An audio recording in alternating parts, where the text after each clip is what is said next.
Let's see. Good evening.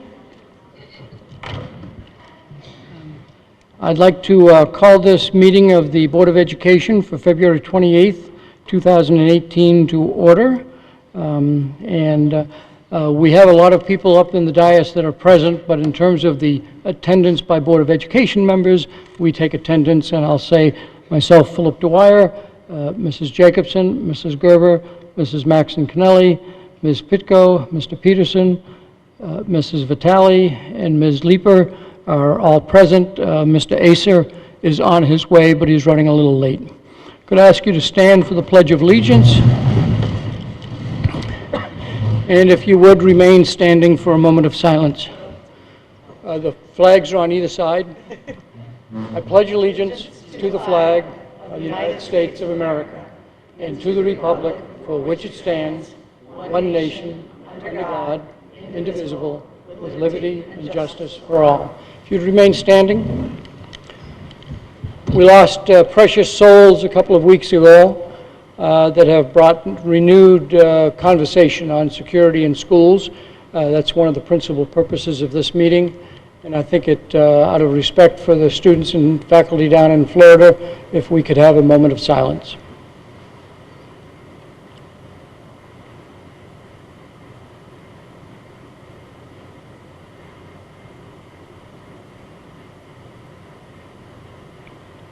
Thank you.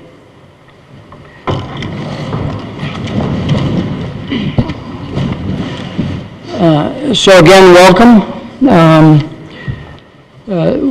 Twice a year, sometimes more, the Board of Education holds town hall style meetings so that residents can come and ask questions or make a comment, and then we can have dialogue with them, as opposed to a regular or special board meeting where we listen to comments but we don't engage in conversation. So this was a regularly scheduled town hall meeting, which the board, at the urging of the superintendent, expanded to have the first part of the meeting, and based on the people in attendance, it could be the whole meeting. I don't know, we'll see. Deal with the issue of school security. And so that is why we're here. We had originally scheduled First Selectman Mike Tetro to serve as our moderator, and that allows all 9 of us, especially myself as chairman of the board, to participate as a regular member and not have to run the meeting. So Mike was already, Mr. Tetro was already here to be moderator of that meeting, but he will also be the moderator of the school safety portion of the meeting as well. And so we thank him for arriving, as well as we thank all of the panel members who are here, who can address questions or make comments that may be of concern to those who are in attendance. We have generally had a rule that we'll maintain, that if you come to the microphone, it's a first come, first served basis. If you would make whatever comment and question you have within 3 minutes, that would be very much appreciated. And if you only need 2, only take 2, because our goal is to get the maximum number of questions and comments from you, the citizens of Fairfield, as possible.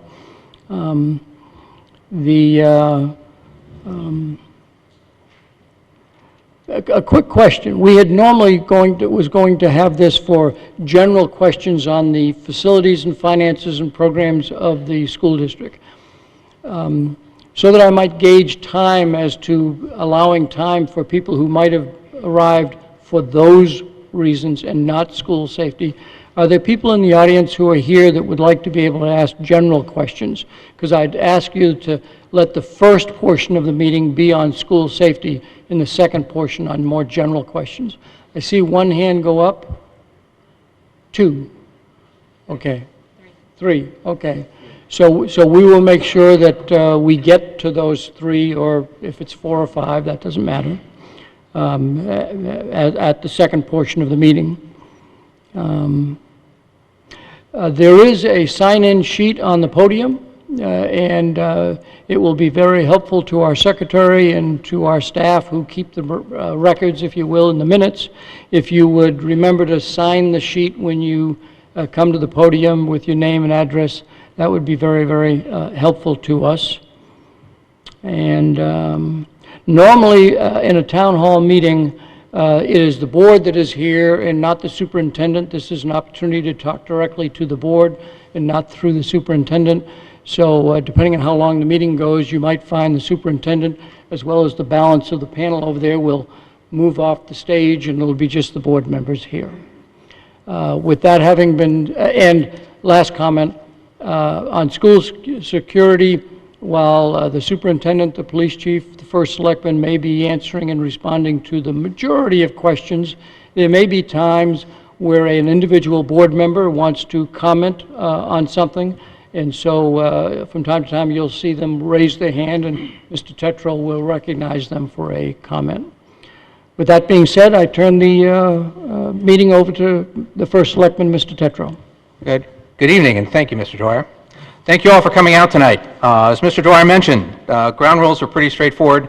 We're going to have two meetings, in essence, one on school security, then a slightly different format when we go to the town hall meeting. We're asking everybody to keep their comments to 3 minutes. Please be concise, and please do not duplicate what prior speakers have said. We want to be sure that everybody gets a chance to speak that would like to. We'd also ask you to realize that a number of the topics here may be a little emotional at times. We're going to ask you to please be respectful of other people in your comments and in your tone. For the security panel discussion, we're going to have some opening comments, first from myself, then Board Ed Chair Mr. Dwyer, then Superintendent Dr. Jones, and then Police Chief Mcnamara. We will take comments from the audience. We're going to ask the public to come up to the mic, as we said. State your name and address. Any questions on the format? Is that clear for everybody? All right, thank you. One final guideline. There are many important national issues and concerns when you think about everything that's going on in our country, and certainly the events in Florida are one of the reasons we're having this session here tonight. We'd ask you to please keep your comments and questions focused on issues in Fairfield. This is about the Fairfield school system, what we're doing, and what your questions or concerns are with that. This is not this place for comments on a national basis. And with that, I'm going to kick it off by adding a few comments, and mine will be brief. First, two value statements. Frankly, I'm here and I'm commenting because I want it absolutely clear that everybody knows that school security is not just a school issue. It's a town-wide issue. And as a town, we're committed to making sure our schools are safe. The second one is we owe it to our students, our teachers, our staff, that they have a safe environment to work in and to learn in. It was shortly after Sandy Hook that our prior superintendent, Dave Title, Chief Mcnamara, our Fire Marshal, Kessler, Bill Kessler, and I held a presentation and discussion at the Ward High School auditorium. It was moderated by Board of Ed Chair Phil Dwyer, and we've worked together every year since to plan and implement a comprehensive security solution for Fairfield schools. It's involved more officers, more equipment, more training for students, teachers, and staff, more infrastructure improvements, better communication, and new protocols. The one thing we've all learned is security is not convenient. All right? It means changing the culture. It means changing the culture for our schools, for our students, and for our parents. This is not the school system that many of us grew up in and went to school in. We've made improvements every year. We've been tested a number of times. Our students, teachers, and staff have passed with flying colors. In many ways, we're a model for other towns in how to approach this issue. And importantly, we will continue to get better. With every event somewhere else in the country, we use that as a learning opportunity on what we can do better, what we can do differently, how would we react if that happened here. Chief Mcnamara may not quite say it this way, but I'm going to take an opportunity to do it. And let me talk about the skills and training of our police. I've had a chance to go through some of the active shooter drills that they go through. And I've read about the news reports that are coming out of Parkland. And I don't know how else to say this. The Parkland deputies based on all reports I've seen, do not have the skills, the experience, or training of the Fairfield Police. Our approach is much more comprehensive and much better executed. We need to be grateful for the dedication and commitment of the Fairfield Police in terms of keeping our schools and our towns safe. With that as an intro, I'm going to turn it over to Mr. Dwyer. Sometimes, some of you might have heard me say, I'm retired, why did I run for the Board of Education? My wife asks me that from time to time. And my answer has always been that my grandchild is up in Pittsford, New York, outside of Rochester, and there are 9 people serving on a Board of Education up there watching after a school district that is going to educate my grandchild. And so I think I have a responsibility to be down in Fairfield watching after a school district on behalf of somebody else's grandchild or your child. And I'm joined in that belief by 8 other members of this board, and there have been 9 members of this board, past, present, and future, who deeply care about the quality of service that they provide to children. And they are fully committed to ensure those services, whatever they may be needed, to whatever child. My personal is I view security as a multi-layered issue. Certainly the infrastructure of school buildings need to be attended to, and I'll make a comment on that in a moment. But we also have staff and student training, lockdowns, security drills, having a sense of making sure doors aren't propped open and all the rest. That's an ongoing issue that has to be attended to. And then finally, service to individual students who may be having a hard time. And you need to prevent school shootings by preventing the issues that cause some, unfortunately the profile is young man, to show up at a school and act out the anger that's developed over years. And that relies on staff who can watch children and provide them the services they need. And so I think it's a multi-layered approach to school safety and not just infrastructure. Over the past, I'm going to say 10 years, your district, your town, has spent a little over $7.7 million on school safety, infrastructure, capital improvements. Almost $7 million of that has been since Sandy Hook. I do want to compliment the First Selectman, the Board of Selectmen, the Board of Finance, and the RTM. As elected officials, they are accustomed to asking detailed questions to justify every dollar that we spend.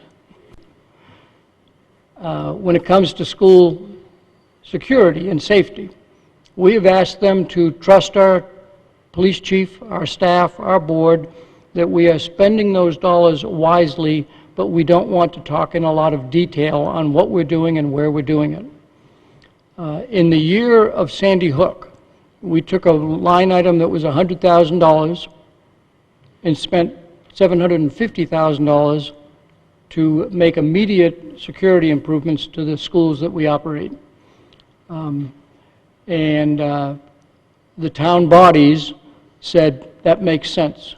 They supported that effort with a reasonable amount of questions, but not the kind of detail that they normally would go into. And we very much, as a Board of Education, we very much appreciate the trust in the Board of Ed and the staff in wisely spending those dollars to improve the infrastructure of our buildings. So we are here to make a commitment, all 9 of us, that we will continue to work on this and bring forth ideas as they come before us. So with that, I'll go back to the First Selectman. Thank you. And next remarks are from Dr. Jones. First of all, I want to say thank you for coming out tonight. Fully understand how important this issue is. And I think the first statement that I want to say is there is nothing more important to me in the job that I do as your school superintendent than keeping our children safe and keeping our staff safe. And I will say, I know parents right now across the country are extremely concerned. But I want to also really echo a voice for staff, because I don't think that necessarily in a lot of the communities people understand how scared our staff are just to be an educator today. But that is the number one focus for me as a school superintendent. There is nothing more important. I'm just going to build a little bit on what Mr. Dwyer just said. As we talk tonight about safety and what we do with our drills and our practice, we get better all the time, and that's another thing that our teachers and our children have to learn to adapt, because unfortunately every time a tragedy happens somewhere in the country, we learn from it. We change our practice. I was thinking earlier tonight, back when I was based in Oklahoma, which is really close to Colorado, when Columbine happened. And it had a huge impact for that part of the country. And when we first started doing lockdown drills, you locked your kids in your classroom, you never ever left. So even though you could have had an opportunity to get away, we didn't train like that years ago. And we have had so much input from our law enforcement and really helping and guiding our educators. And I can't tell you enough, I've been in many school districts, not only overseas, but across America, and we do a phenomenal job here. And I am so, feel very, very fortunate to be running a school district where when we practice our drills, we have law enforcement there with us, basically grading us, giving us constructive feedback, and that does not happen in most school districts. The other question that I have had really in the last week or so is, how can we really help and make a difference? And there are just two kind of components that I would say I believe are very important. One is, be sure that you're talking to your children. The see something, say something is really important. And as many of you in this room, I'm sure, are well aware, there was an issue that was reported at Ludlow last night that we were working through. And I was leaving a Board of Finance meeting, and my phone started dinging, and it was our students, high school students, who had gone on the TIPS anonymous reporting line. That was exactly what we want to see happen. We had parents who were reaching out. So within an hour and a half, our law enforcement did amazing work for us. The second thing that I would say is making sure that you understand how important the operating budget is. Mr. Dwyer talked about the capital side and the improvements, and I'm not saying this, and I said this last week, because we're in the middle of budget season. I'm saying this sincerely. Our budget is primarily people. We need school psychologists, we need counselors, we need social workers. Again, not all school districts have that.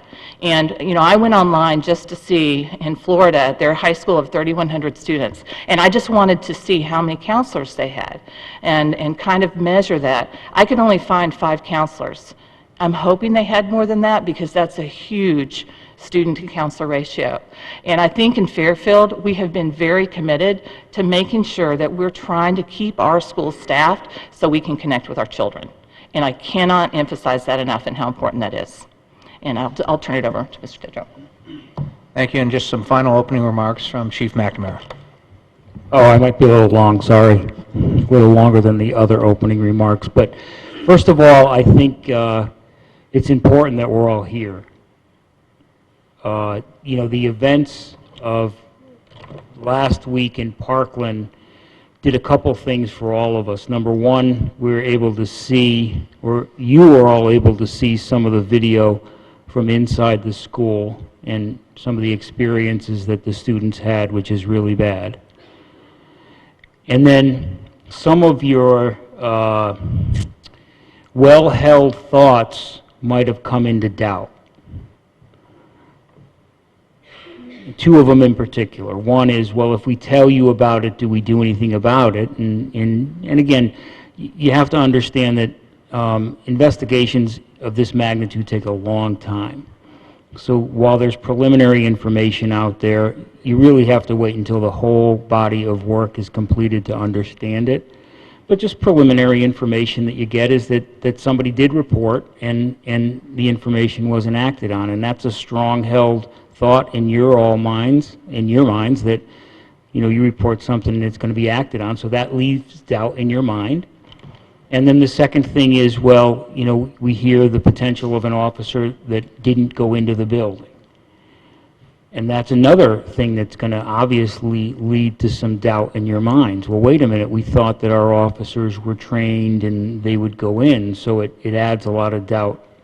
So it's important that we're all here to discuss some of your concerns and share with you some of the things that we've done. And I will take you on a very brief historical roll through school security. And the reason I do that is some of you have heard this before. As the first selectman said, we were here right after Sandy Hook, or at Ward after Sandy Hook. But school security really is something that people pay attention to depending upon where they sit in their lives with their children. So I'll just take you through a brief little history of it you might not be aware of. Obviously, we look at 1999 and the Columbine issue and the incident in Columbine in 1999 that changed the way law enforcement does things. In the past, through some of the dynamics of Columbine High School, that attack and some of the issues that the attackers created, the approach was more to wait outside because of some of the explosives and the potential for more violence, so that law enforcement took a stance of waiting outside. After Columbine, we learned that, and waited for a SWAT team. Now, we have an emergency services unit that is more prepared than our street officers. They're more trained for more tactical incidents, and that's around the country. And that was the thought. You wait for the more trained, more prepared individuals to go in. And then after Columbine, a review kind of said, well, wait a minute, that's not really the best model, because kids and staff are getting hurt, and some of them are getting killed while you're just standing outside. So the model has evolved, and the model now is you don't wait. If there is an active shooter, you go to the threat. The first officers on scene go to the threat. We equip our officers with protection equipment in addition to what they wear daily, but also additional equipment to face that threat, as well as tools or firearms that we believe can address some of those threats, and they're trained to go in and do that. Now, after Sandy Hook, if you all recall, and many of you are aware that many of the officers in the Fairfield Police Department were up there that day, but after Sandy Hook, if you recall, we did a blanket approach to every school. We had officers at every school, and we changed the culture a little bit. Doors were locked that weren't locked before. You didn't have access to the schools like you did before. We took some immediate action to address some of those issues that we felt would make the schools more secure. And then over a period of time, we evaluated how we can do this on a more stable basis, meaning that the world has changed. And as we know, events make us change. 9/11 made us change. Sandy Hook made us change. So we continue to evolve and change as the threats change. So we looked at how we can, and I know I'm summarizing for some of you that know this, but what we found is, and I was talking to Mr. Tetro yesterday about it, maybe some of you aren't really aware of some of the things we did. So we looked at it from a three-prong approach. Our first approach was infrastructure. And I know Mr. Dwyer talked about it earlier. We increased our funding to do some more infrastructure to make our schools more secure. Why? Because we know if we can delay access to the building, our officers will be there in a timely fashion. So if we can delay entry, and that's what we've done in our schools, we've taken steps to delay access to the building. We've also added procedures in that way, but infrastructure, we've taken other measures to address some of the infrastructure issues. Then we increased our presence. We moved around some of our resources within the organization, took an officer that was doing IT and put him back on the road and have an IT person that just does IT. And made some adjustments so that we can create a school safety unit. Lieutenant Waya is up here. Actually, Deputy Chief Liddy is here. Lieutenant Ed Waya is here, who oversees the school unit. I will mention in the crowd is Captain Zabin from the Patrol Division, as well as Lieutenant Green from the Patrol Division, and Sergeant Jay Klein from the Patrol Division, who are also in the crowd. But we formed a school safety unit. Now, the debate was at the time, well, we need an officer in every school, and you've all lived this because there was debate throughout the state of who should go where, should we have armed guards. And our approach was that if we make a unit led by a supervisor, Lieutenant Waya at this point, it was Sergeant Waya in the past, and we put him in the district office. There's good communications there. We have 2 high school resource officers, an officer at each high school, and then we have a contingent of officers, 4 officers that divide up the elementary schools. And we felt, now obviously resources are such that, yeah, would I as a police chief love to have an extra 15 officers? And we had that debate after Sandy Hook. but we felt that this model would work. So we adopted this model, and currently we have those officers now engaged in our school safety unit. In addition to that, the third prong of this approach was communication. We felt that it was really important for our police officers to be able to communicate with the staff of the schools, and the schools to be able to communicate with with our police officers, to share problems, to share incidents that either happen in the school or to share incidents that happen on the weekend that our officers are encountering, to ensure that we're not missing something along the way. And we've taken that approach. Now, we continue to evolve. If you recall, and I know it was mentioned earlier, we've been tested in that.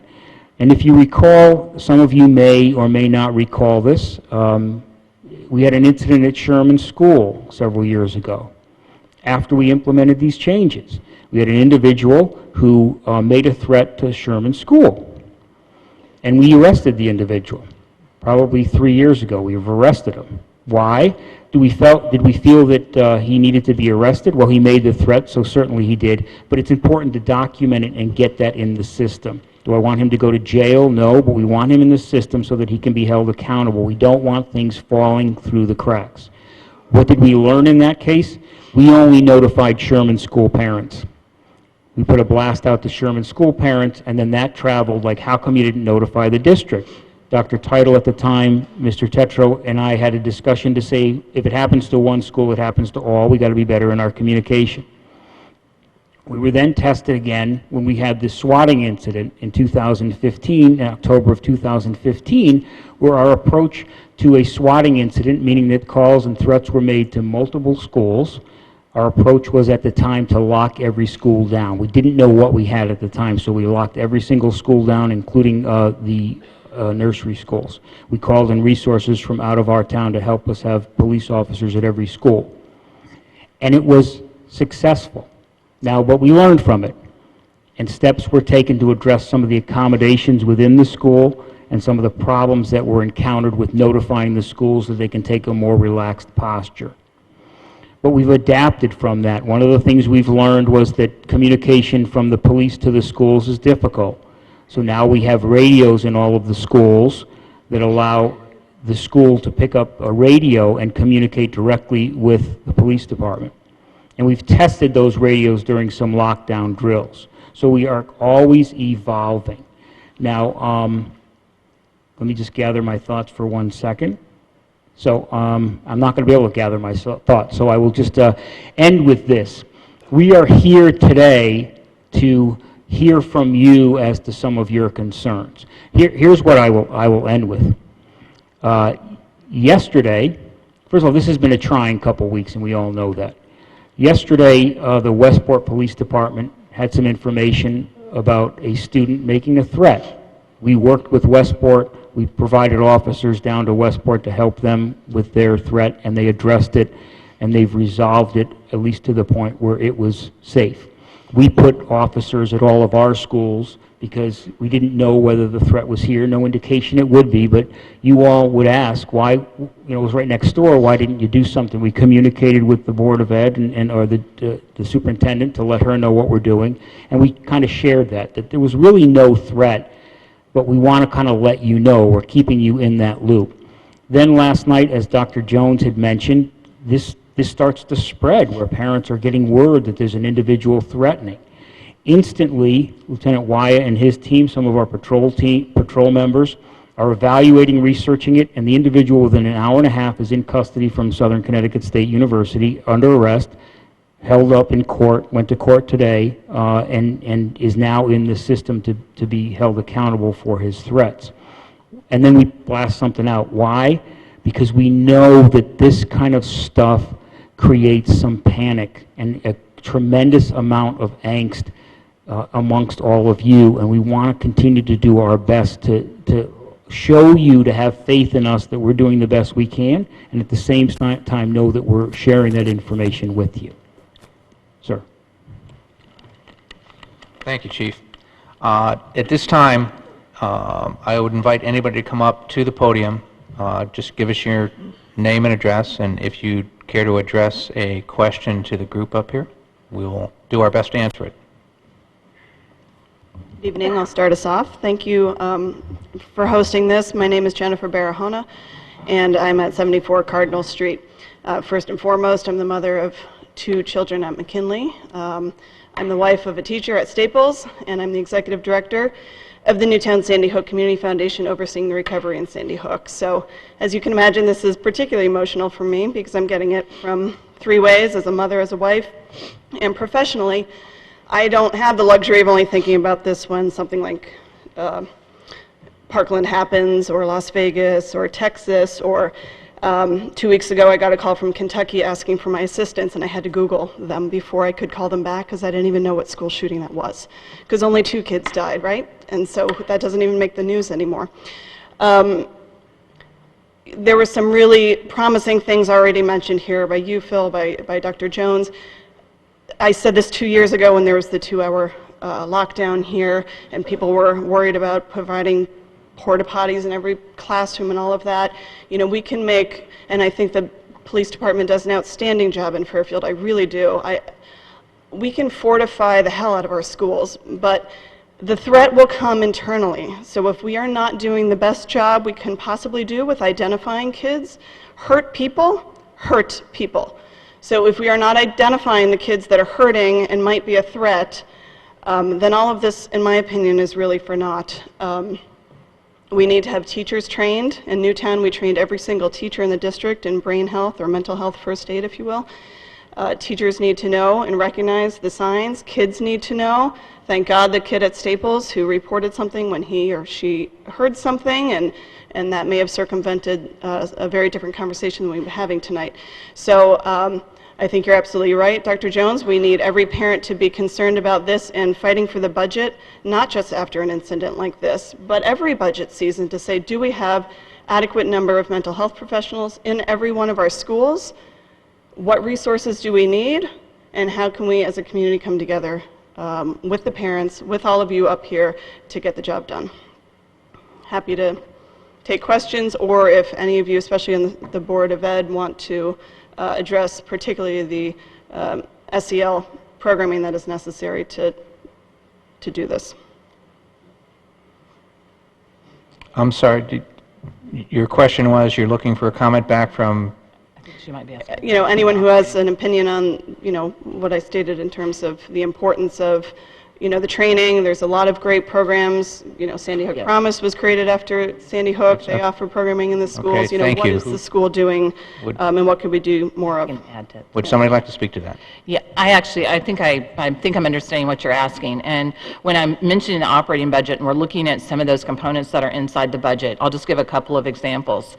One program that we started this past fall, every middle school, every high school teacher went through the training at the very beginning of the year. Is called DBT, and it is training to help us understand and recognize signs and how teachers can interact with students in the classroom to be able to intervene before students are reaching that stress level. But it's a very complex program, so we introduced everybody to it in the fall. Our social workers, psychologists went through the training. They're going through it right now this entire year. Next year that's being expanded, and that actually runs small groups as well as working inside the classroom.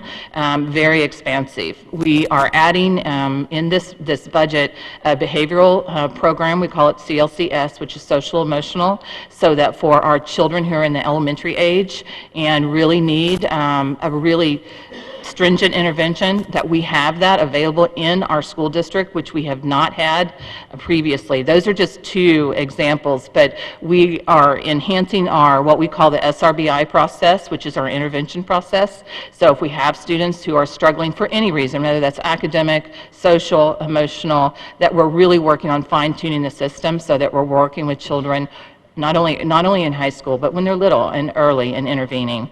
We're doing everything in our power right now to enhance those systems for Fairfield. Thank you. Appreciate that. And just offer my services. I know I've worked with Chief McCarthy and Terry at Social Services, whatever. Us, and I'm sure there's a lot of parents out here, want to be part of the solution and want to be brought into those conversations. Okay, thank you.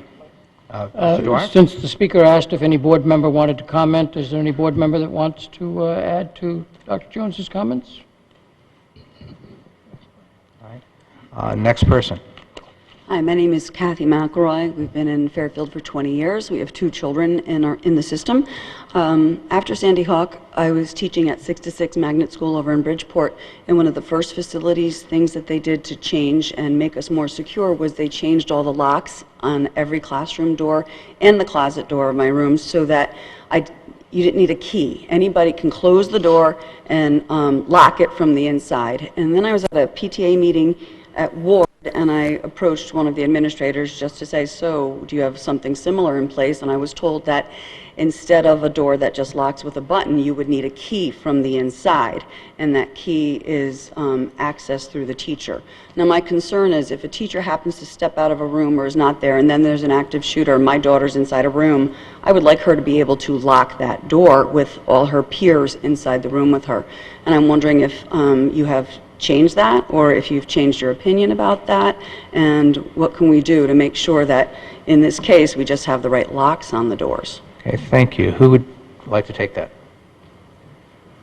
You want to, Eddie? Okay.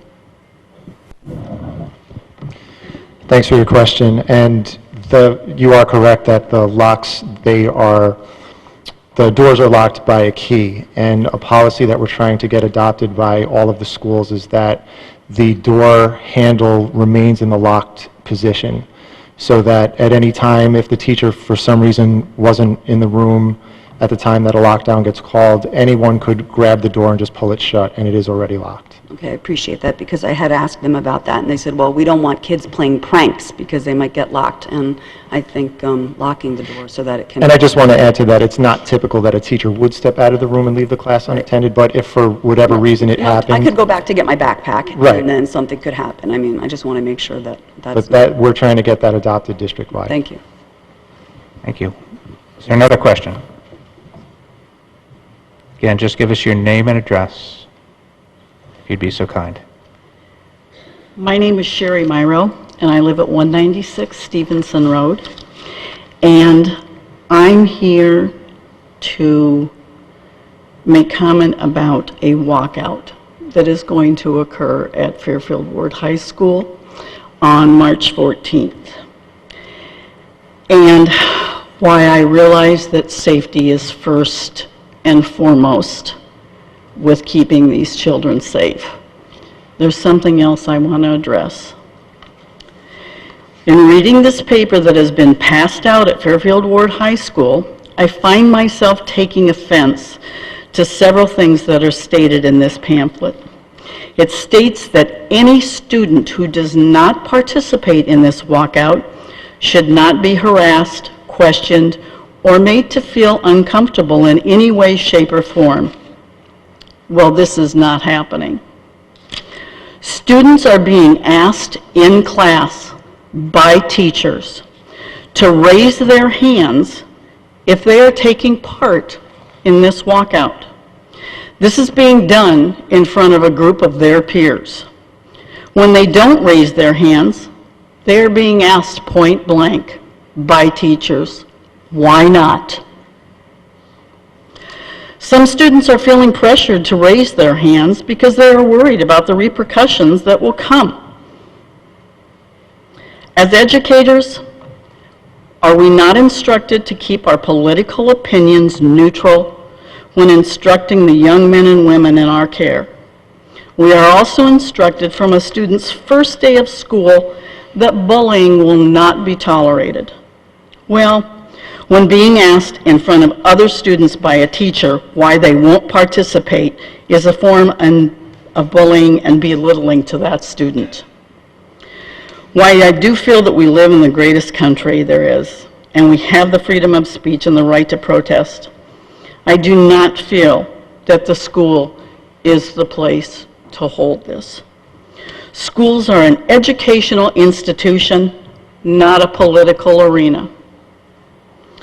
I'm sure that my time is now up, or I could go on about the safety factors of these kids walking out of that school. But I'm going to make my last statement and tell you tonight that on March 14th, I will be choosing to keep my child home, along with a lot of other families who feel the same way about this. Thank you. Would anyone choose to comment? I'll be happy to comment on that. You know, I would say from the school leadership standpoint, we are all leading in very, very challenging times. And I don't think that I've ever seen young people mobilized in the way that they are right now. And when we didn't call for this walkout, this is national, it's across the country, and when we met as an administrative team, which we did with law enforcement, our Eddie with us as well, you know, we talked about this, and we know that we have passionate young people that if we don't work with our young people, they are going to do it anyway. And it happened in schools across the country just last week, my husband's high school. So, you know, his students came into his classroom and said, they at least were very courteous to say 5 or 10 minutes, we're going to be walking out. And so he had 10 minutes very quickly on his feet. He's a very experienced teacher. So he was able to talk to the kids about, now, if they're telling you to go to the football field, here's why it's important that that's what you do, because that's where they're trying to keep you safe. They have a responsibility for your safety during the day. So, you know, we, as an administrative team, reflected on how to work through this issue, and we felt like sitting down at the table with our young people, who we feel like are very intelligent, articulate, and working on a plan along with our police where we feel like we can keep them safe. And our community will get more information as we get closer to the 14th. When I even messaged the staff, I said, you know, between now and the 14th, we don't know what will happen. We could be in a different position. But we are working with our young people, and I think the high schools are going to do, and we're talking about high school, are going to do an excellent job of really trying to make sure that they have a place or a zone for a student who doesn't want to walk out. We will have students who don't want to participate. We're going to have students who do want to participate. What we don't want is the students who do want to participate walking out of 70 different doors in 70 different directions. And I think that that was really important for us. And we knew that it was a challenging decision to come out and say, we're going to sit down with our young people and work through it. But that's the choice we made. And again, you know, when you're leading in this time and in this era, the decisions aren't easy, and that was one that's difficult, but we feel like we've made the best decision to work with our young people. Is there another question? Please come up to the podium. Hi, my name is Kyle Mangieri. I'm a 7th grade teacher at Fairfield Woods and coach over there. I just wanted to say that I think a lot of us in the back of our heads are still thinking that this will never happen to us, this will never happen to Fairfield. I don't have that mentality in my life anymore because of a couple of events in my life. Well, first, I watched my firefighter uncle die on 9/11, and it was one of the most traumatic experiences of my life, and I thought I'd never see something worse than that, until I happened to live directly across the street from Sandy Hook Elementary School, and I had to live through that for months, and I saw it happen to Newtown. And I see you guys up here saying that you're committed, but with all due respect, our school, Fairfield Woods, and I notice it here too, at my classroom, there's a giant window the size of a door. So you guys can tell me to lock my door all I want, but there's a giant window there, all right? The whole first floor of my school is windows. So how committed are you to changing the physical structure of these buildings? And do you plan to have an armed guard or officer at every single school? Because I know you said you got 4 sharing between, 17 schools? And quite frankly, sir, that's not good enough. And it does not put me at ease at all. So what are your plans to change the physical structure of all our buildings so that we feel safe? And I don't care how much money it costs, it's time to put a guard and an officer at every single school. Can you do that? Will you do that?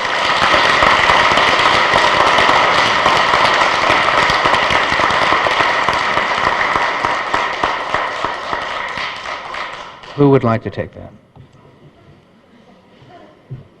Well, I mean, you know, look, we had it, obviously I can understand your thoughts, and don't at least from my perspective, don't get the perception that just because I say I'm concerned and I care that that's all that happens. I was at Sandy Hook. One of our officers lost a relative at Sandy Hook. I was in Virginia Tech, and we live this every single day. And whether it be after Sandy Hook or last night at midnight, trying to make sure that we get an individual in custody so that we can kind of relax the community and ensure the steps that we have to take to put extra officers at the school. We do that every single day. And so these are not just words.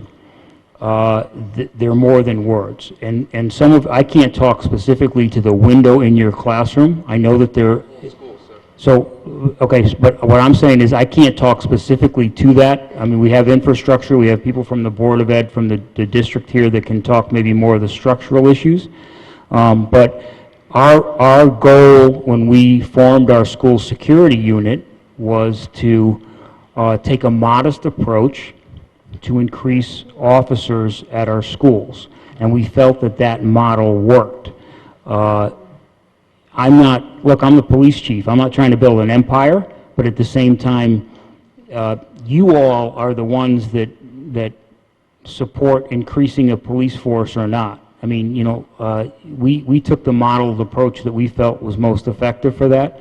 We saw that at times, at Columbine High School, there was an officer at Columbine High School that wasn't as effective. We know that there was an officer at Parkland that currently may not have been as effective as we would have liked them to see.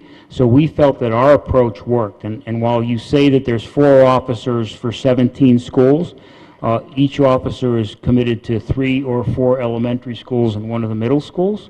Yeah, is that ideal? I mean, they're stretched between the schools? Sure, but we felt that that approach of investing in not only having that physical officer there, but also investing in the communication is going to make our schools safer. So while there are other opinions, and whether or not the town as a whole, or the body, or the Board of Ed, and everybody else recommends and pushes forward to have an officer at every school, I'm certainly willing to entertain that discussion.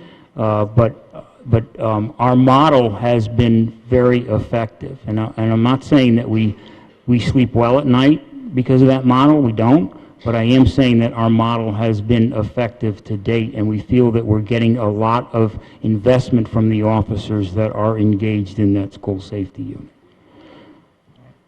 Would someone like to talk about any of the infrastructure issues? Generically, some of the issues that you raised are being addressed, not as a, let me back up.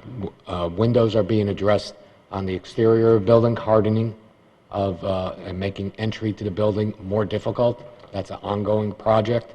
It has not yet reached Fairfield Woods. It will be done by the end of this summer, and we're doing that at all of our buildings.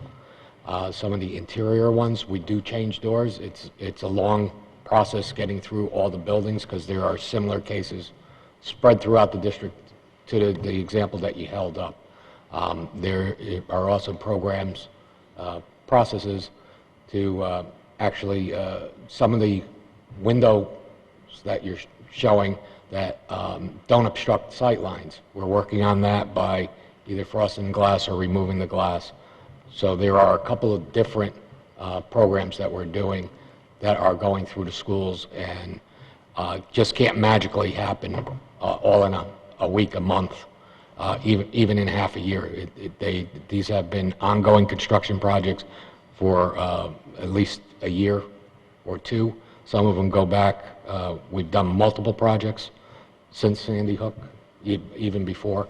So we're taking the biggest bite that we can each year, and that's part of the $7 million worth of funding that we've been speaking about that has been committed to upgrading the facilities and hardening them. Mr. Dwyer? You probably didn't notice, but at the very end, Mr. Tom Cullen, who is the operations director, was making notes. So one of the purposes of this meeting is to record the thoughts that you have, and as Dr. Jones and Chief McNamara mentioned, each time we learn something and then we make other changes. And so we'll be keeping track of all the notes and the comments and the suggestions, and that'll get worked into our effort to work on the infrastructure of the buildings, or in the first speaker on the service to students. Any other board members want to make a comment on that particular issue? Mr. Peterson? Just quickly, and this is something that may be asked at some point by members of the public, I wonder if Chief McNamara could talk briefly about response times, since there are not officers at individual schools, whether that's kind of been modeled and tested in some way. So we look at our response time as a 3 to 5 minute response. Given the location of where our patrols are, we look at it as a 3 to 5 minute response in an active emergency. So we gauge our access points towards that 3 to 5 minute response. One other thing to point out here is the concept of buying down risk. And I think it's really important that we back up and really start to understand that from a risk management perspective, because it's really important that everybody understands it. When we look, and when the federal government looks at Homeland Security and the funding for Homeland Security, and it's not all about money, it's just the reality of where you can put your resources. They look at the concept of buying down risk, meaning they put their resources where they're most likely to have the most risk. So when we look at school security and the way in which the police department provides security, whether it be school security or thinking about whether a vehicle is going to drive into a crowd at the Memorial Day Parade, and the resources and the things that we have to do to protect that, it's all the concept of buying down risk. We look towards those areas that are most risky. And from the perspective of school safety, you have internal threats, which I know was brought up before by Jennifer, in the concept of how do you mitigate risks from an emotional perspective, but then how do you buy down risk from an outside intruder? And so we've put a lot of resources into that. We've bought down risk by adding officers to a school safety unit. There are many locations in many towns, and I know it's not comforting, but there are many towns that don't have any school resource officers. We've looked to implement a program to do that. And then at the same time, we've talked about infrastructure, trying to buy down some of the risks. People looked at changing locks, we should do that. People wanted armor glass at all the doors. People want officers at every school. I understand that. And our goal is to make our schools safer. But we have to do so in a way that we're looking to buy down risk. That's why when you look at the incident at Sandy Hook, you look at how risky the Sandy Hook Elementary School was. That's why we went to that buying down the risk of entry from the outside of shots being fired to break a glass. We look at that as being risky. We'll look at Parkland. We'll look at some of the procedures on buying down risk, on how the alarms were pulled and what reaction people had to it. But it's always got to be based upon this concept of buying down risk. And we are buying down the risk to our schools to make our students and our faculty safer. And I really, truly appreciate you coming up and speaking, because you proved the point that really should hit home. This is really scary for everybody that's in the schools. It's scary for our kids. It's scary for our students. But we have to understand that as we get the approach to mitigating the risk to our students, yeah, there may be some gaps, and you'll point to a window, you'll point to that, and that concerns you, and it concerns us, and we'll look at some of those ways that we can buy down risk. But it always has to be under this global umbrella of all of the risks and where you can devote the resources to those risks. I know it might not help your answer, help you feel any better. I think it's time there needs to be an armed guard of security at every single school. Yeah, I understand that. It's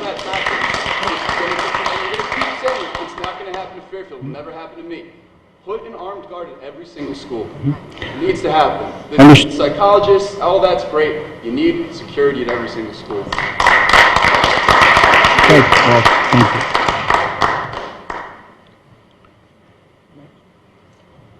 you. Is there another question? Oh, I'm sorry. We have another comment from the board? Go ahead. Sorry. I have a couple comments. I'm a mom and a teacher. I've been teaching for 11 years in middle school and high school. So I have a couple things I want to address. The first thing is I teach high school at Bunnell High School in Stratford, and we have 2 security guards and a police officer. And in the past week, we had a student bring a BB gun to school.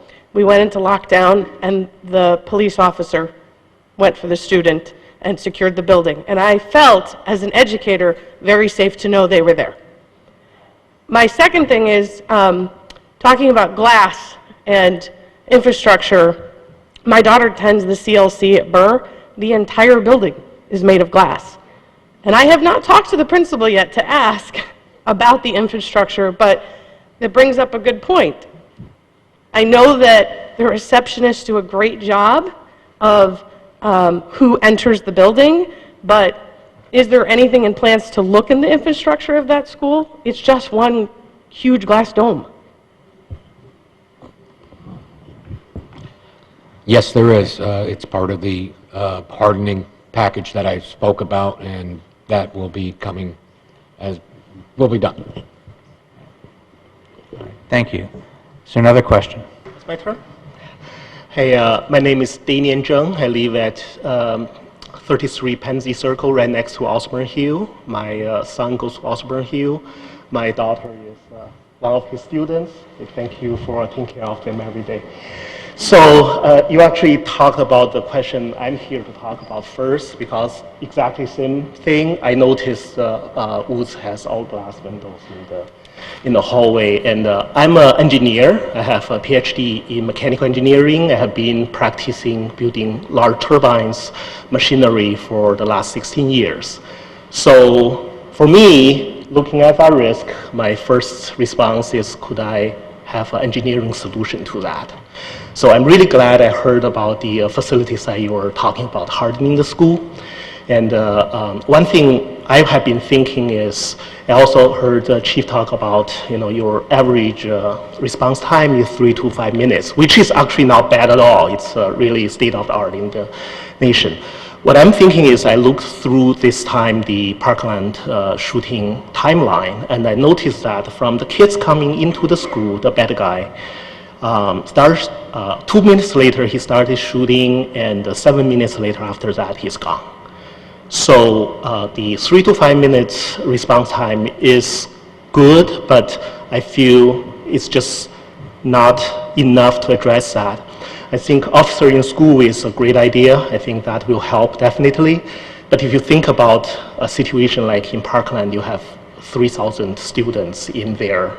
If it happens again in a situation like when students are coming out, everybody is all around one officer or even 2 officers, may be difficult to figure out who is there. So I was thinking about how could we really help from a technology engineering point of view.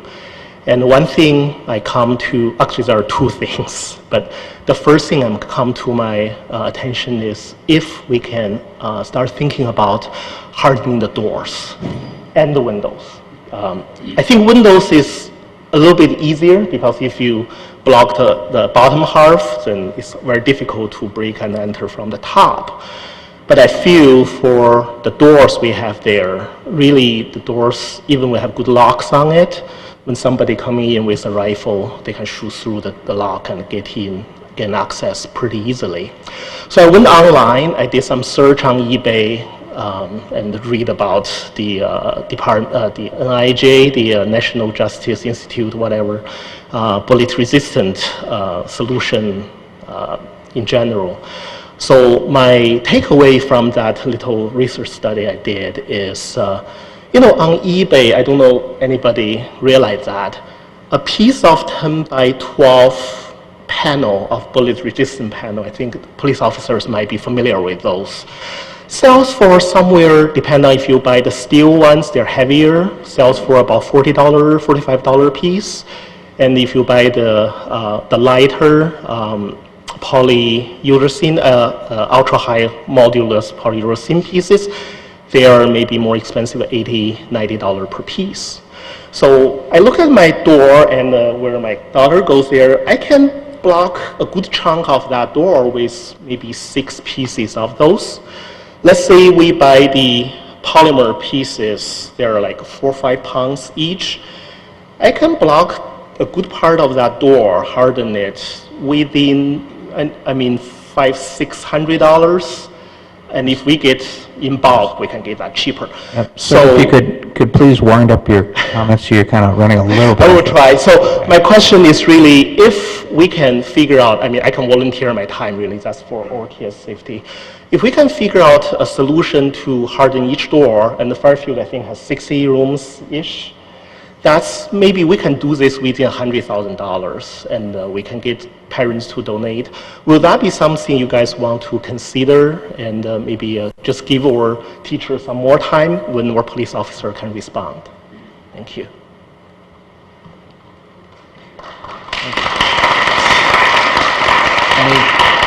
Any comments or any comments back on that? The window hardening, the exterior hardening that we're doing is for the windows. I understand some of the products you're talking about, and we did investigations on products. We actually solicited manufacturers to come to us with their products, newer and greater things that we hadn't heard. Along with the police department and the fire department, we did some testing, and we chose a product. We're getting that product out into the school systems, and hopefully it's wrapped up this summer. It's great. It includes doors. It includes the windows on doors. It includes windows on windows. That's great. To make our buildings less penetrable by somebody from the outside in. We're protecting an entrance into the building, plus our buildings are locked up. Everything's locked up, so you're taking care of the vulnerable part from the exterior to the interior. So that's a big project that we are undertaking now. That's great. Thank you so much. And so glad to know you guys are doing that. Thank you. Thank you. Is it? Oh, did you want to respond? Well, no, I just wanted to bring something up. I don't know if it might be helpful. I don't know how many people in the audience are aware of the security improvements that we've already done or the ones that are in the budget that was approved for this year. I know there are some things that we can address, but perhaps if we could just give a brief rundown, it might be helpful, just because I don't think everyone in the audience is aware of what has been done up until this year and what was just approved that will be done in the next school year. So I just thought that might be helpful.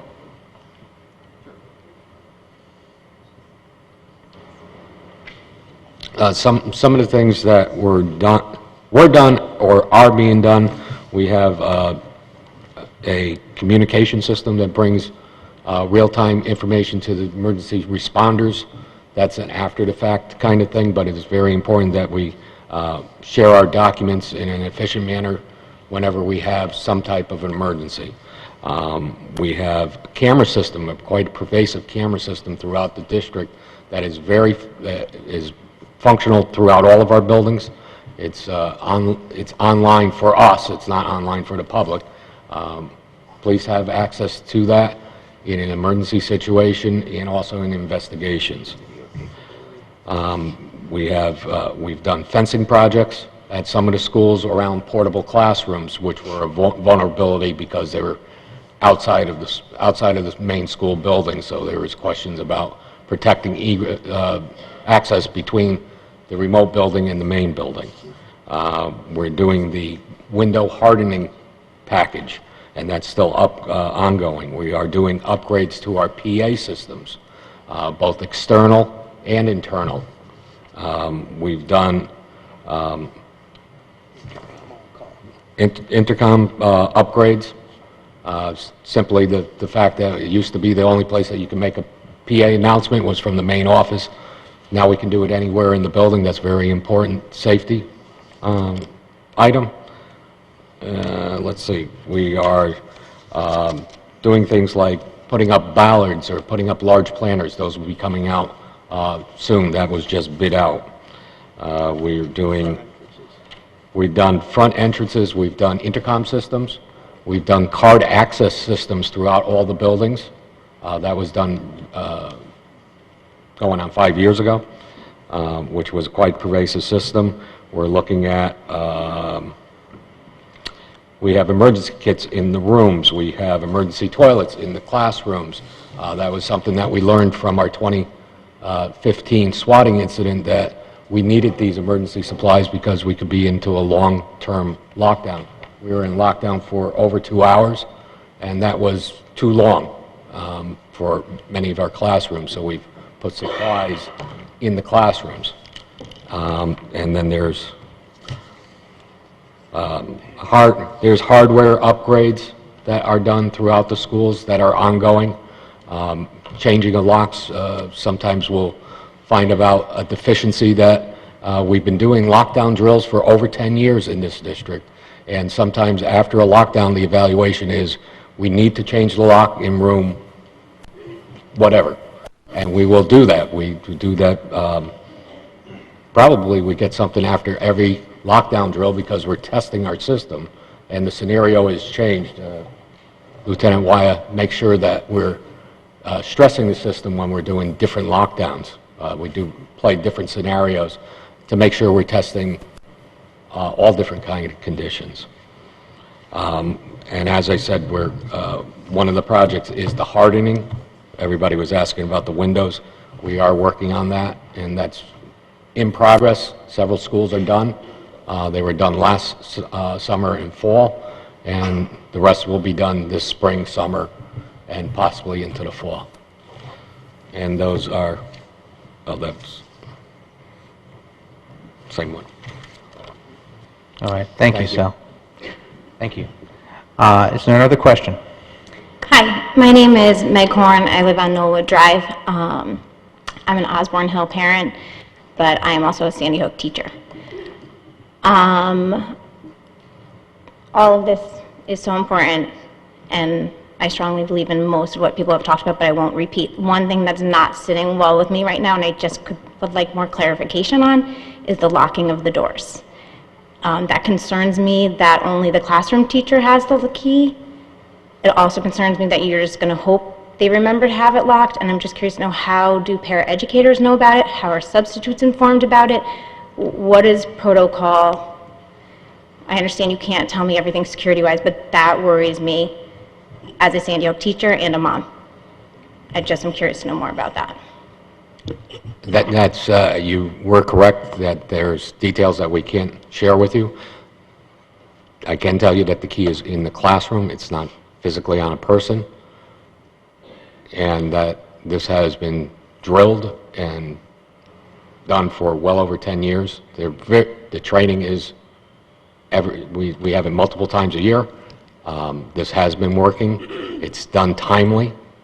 The paras are informed of where they are. That's why we do training. But I can't get into the details of exactly where it's placed or exact protocol on that, because that wouldn't be correct to do. I understand that. Can you explain to me, how do you know for sure that the paraeducators know, and how do you know substitutes are informed at each of the schools? That's part of the training. They are part of our training. Okay. We also have outside vendors that come in, OT, PT people. Mm-hmm. Nurses are outside. They're not our direct employees, so there's a lot of people that they take part in our drills so that they are trained in our procedures. And this is beyond just classrooms? It's also, well, how do I describe, homerooms, I should say? Is it all, all rooms within the building?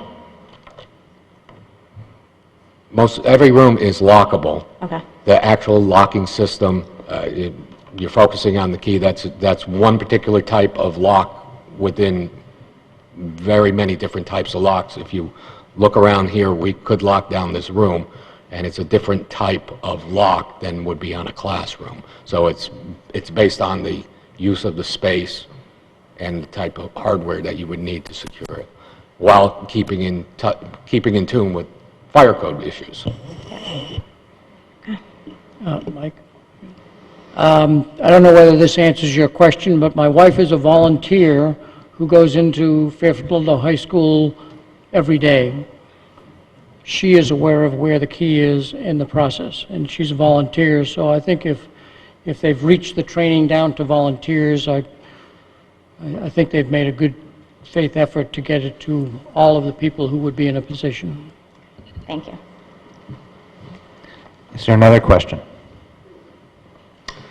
Hi, my name is Peter Ling. I live at 22 Dorothy Street. I'm a neighbor of Stratfield Elementary School. I'm also English, and I'm an ex-teacher, and I'm a fairly recent immigrant. I'm quite shocked by the problems that you're facing due to your gun laws. I first of all would like reassurances that you have no intentional plans to arm teachers.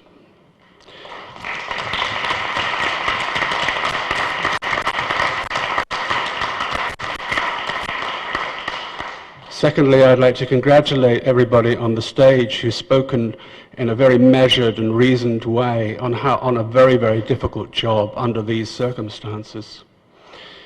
You cannot turn schools into fortresses. The school I live next to is surrounded by trees on raised land looking down on the school playground. I've never owned a gun. I never will own a gun. I hate guns. I hate people who have guns or use them. This country needs to grow up. The adults in the room are those kids who are demanding for gun control in this country. They're the adults. We need to look to them, to the future. So how are you going to protect the school playgrounds from a crazy person with an AR-15 who shoots from the top of a hill, can't be seen, is flying bullets through the air at little kids playing in the playground? How are you going to stop that? You can't. You cannot build fortress schools. Go to the root of the problem. Guns, AR-15s.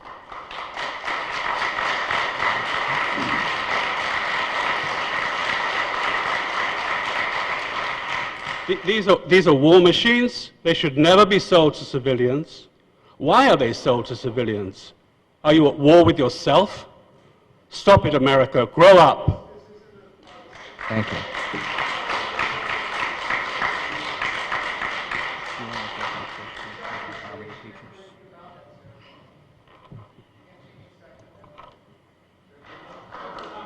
Look, I would ask everybody to be quiet. If you want to carry that conversation outside, that's fine, but everybody in this room is going to have one conversation at a time, please. That's why we're all here. We're trying to make sure everybody who wants to gets heard and we get the questions answered.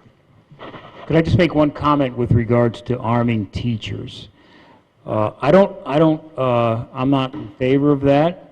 Our officers go through a great deal of training in firearms. At least 4 times a year, not only in how to shoot, the difficulties in handling a firearm, but also the decision-making process when you have a firearm with you.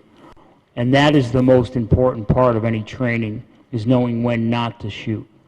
And you've seen around the country officers being questioned for the actions that they've taken with their firearm.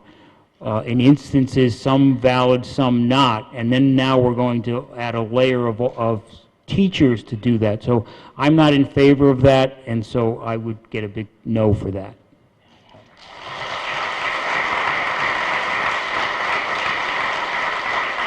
From the school superintendent point of view, I'd just like to add, I am not in favor of that either, and I really truly believe that our teachers have saved more children. If you look at some of the heroic efforts that happened in Florida, because they were focused on children and making sure that they locked their door and they got them to safety. I can't imagine being a teacher and you're stepping out in the hall and leaving your children, because ultimately you have a class full of children, whether they're 5 or 16. So I just think it would be a dangerous practice for us. Thank you. Is there another question?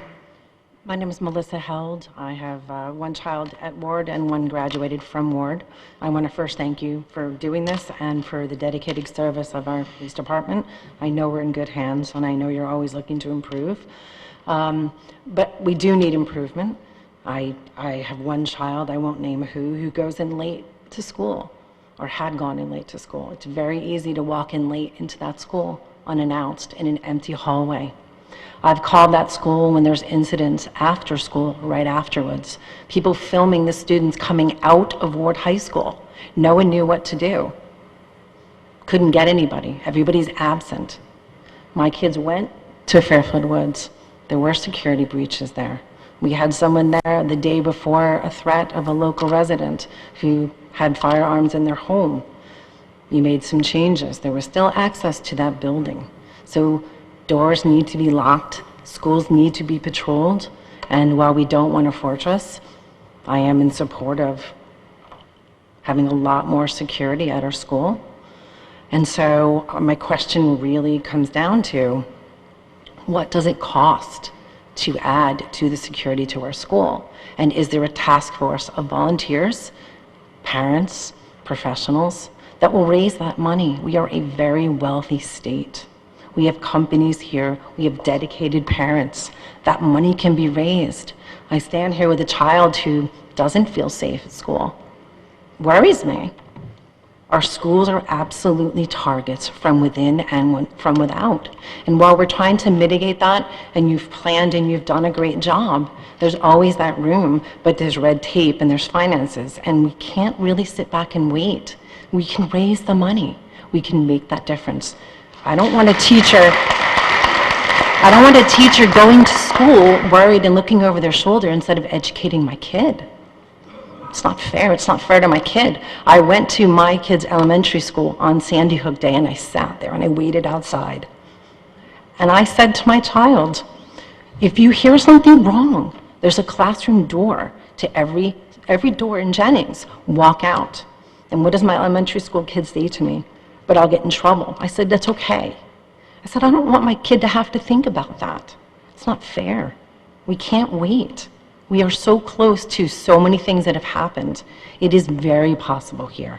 So I'd like to ask what that number is, where that task force is going to be, and I guarantee, I will be on that. I guarantee there would be people and corporations to help us raise that money.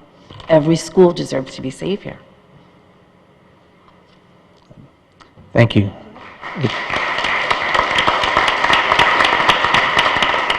Is there another question? Good evening. Thank you for doing this. I'm a new resident in Fairfield. My name is Sylvia Figel. I live at 25 Twin Brooks. I have a daughter in elementary school. I was recently there as a volunteer, and my question is on the door locking situation, so I guess I'll address it to you, officer. The previous parents asked about what the procedure is, and also the training and the follow-up on the training, and you explained the follow-up on the training. My question is on the follow-up of the action of actually doing it. When I walked into my daughter's school, most doors were open, and her door, not only was it open, but on the handle, when I went to open it, there was tape where the lock is supposed to go. So I work in the corporate sector. We focus on follow-up. I give directions, and I put procedures in place to ensure that my directions are followed. You give directions to teachers who are extremely busy educating our children. What do you do to help them to ensure that that procedure is followed? That shouldn't just be on them. Thank you.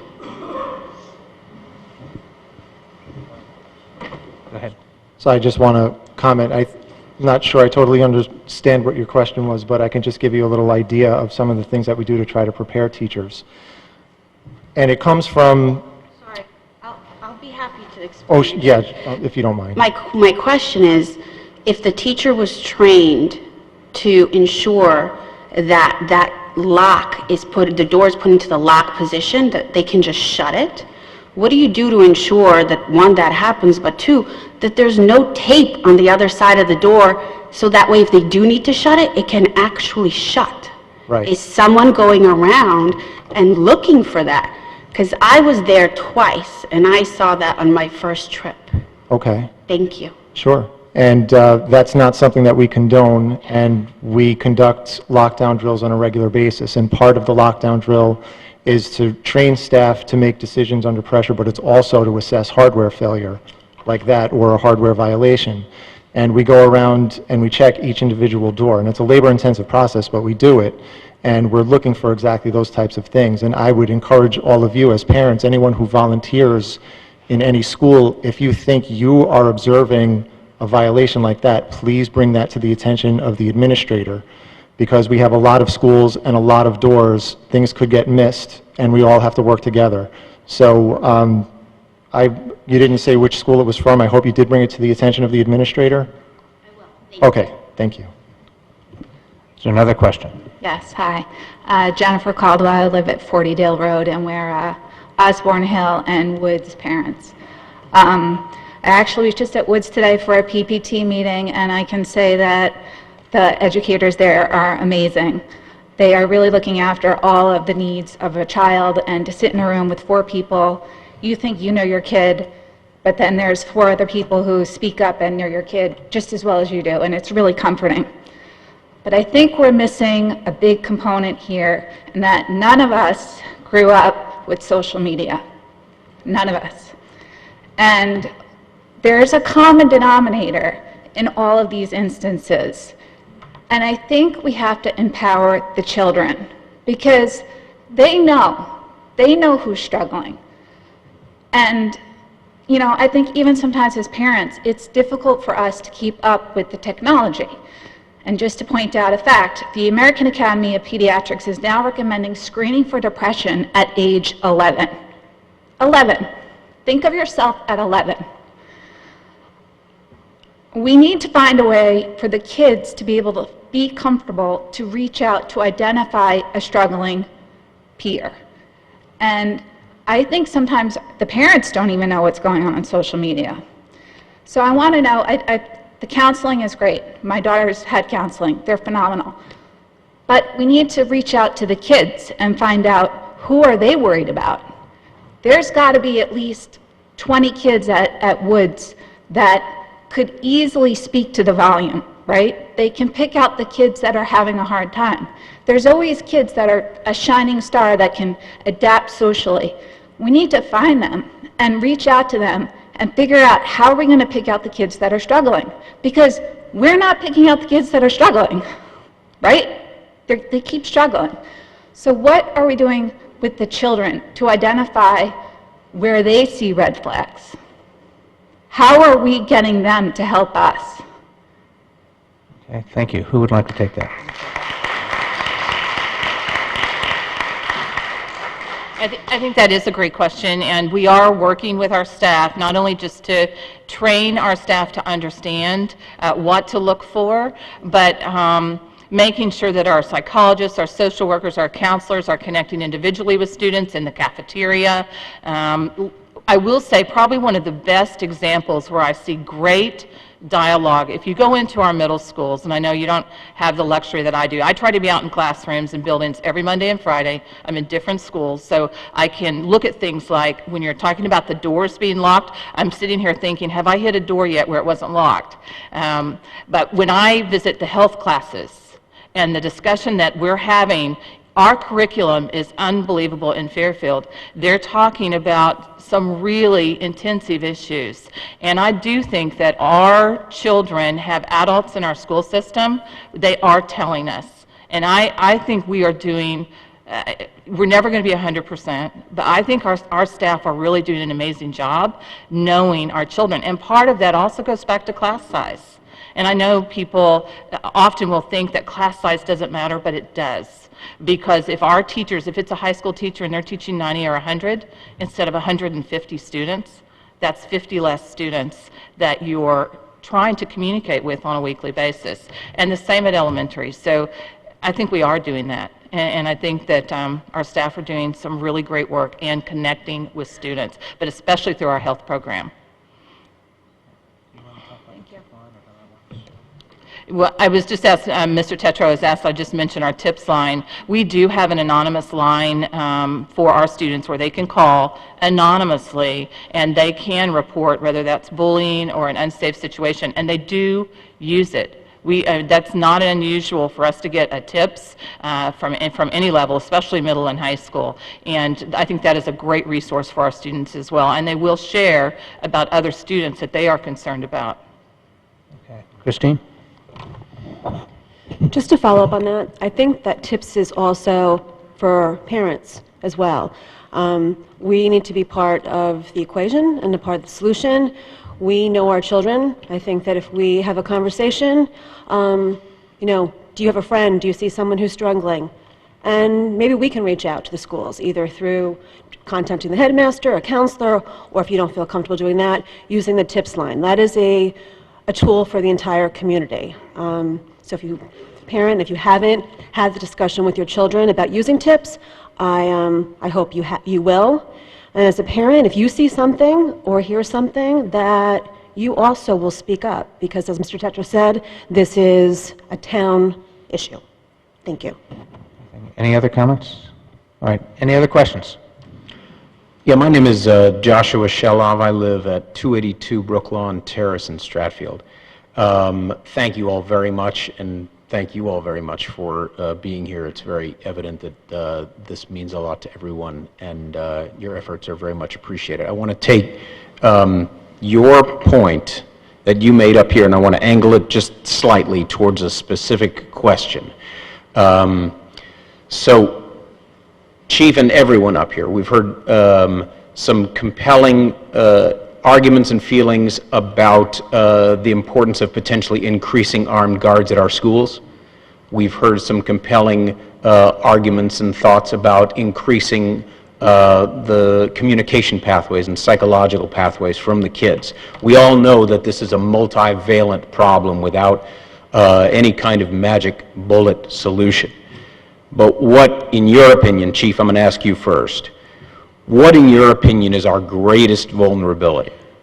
We are a bank of considerable wealth and resources and time and unlimited passion to help fix and even revolutionize the aspects of this problem that you feel to be most vulnerable. So point us in the right direction. What do you feel is the greatest vulnerability facing our kids in the school system, so that we can help, perhaps it is a task force, throw whatever money and resources and time we need to raise in order to do that?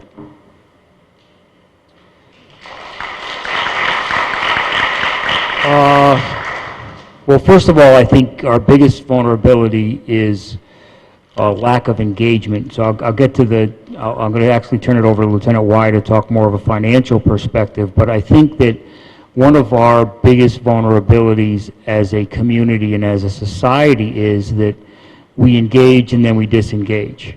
We engage and then we disengage. So engagement, I think, is really the key, and we have to look towards each other in the process. So as parents come up and say, what are you doing as school teachers to address some of the concerns of our students? Why are you not finding that? At the same time, we have to ask the parents, why are you not having conversations with other parents to make sure that we're all on the same page? Same thing with the police department. If you have concerns about the police department and the way in which we do our business, a lot of people do and they share it, some don't. So we don't need meetings. We need this meeting, but I'm saying we need that engagement on a continuous basis, because it's not, it matters to us. So that kind of continuous engagement I foresee as our biggest vulnerability, because you know it, you all know it. It was, Sandy Hook was 2012, and we all went up, and then we all kind of went down. We didn't, from a police perspective, because that's what you pay us to do all the time. And yeah, would more police officers at more schools be something to consider? Sure. When we had that model, that was the most appropriate model that we felt would address the issues that we had. And we have to be responsible with the community's resources. So we have to engage in a responsible manner, and that's what we did. But I think the biggest vulnerability we have is engagement and continuous ongoing engagement.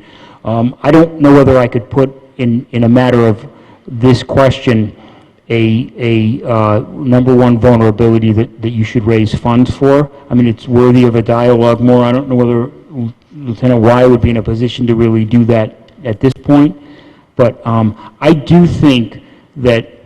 Well, I mean, it sounds like you're saying that part of our biggest vulnerability is that we wax and wane in terms of our vigilance. And I'm speaking as a community, not just the leadership here.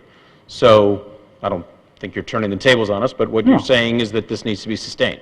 Yeah, I think that we need to continue that engagement. I welcome these conversations, even though sometimes people can certainly think we should do more or point out some of our failures, and that's important to do.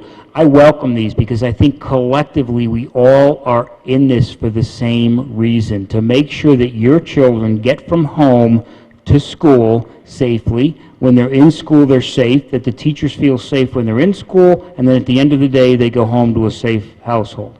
So I think that we need to continue these conversations.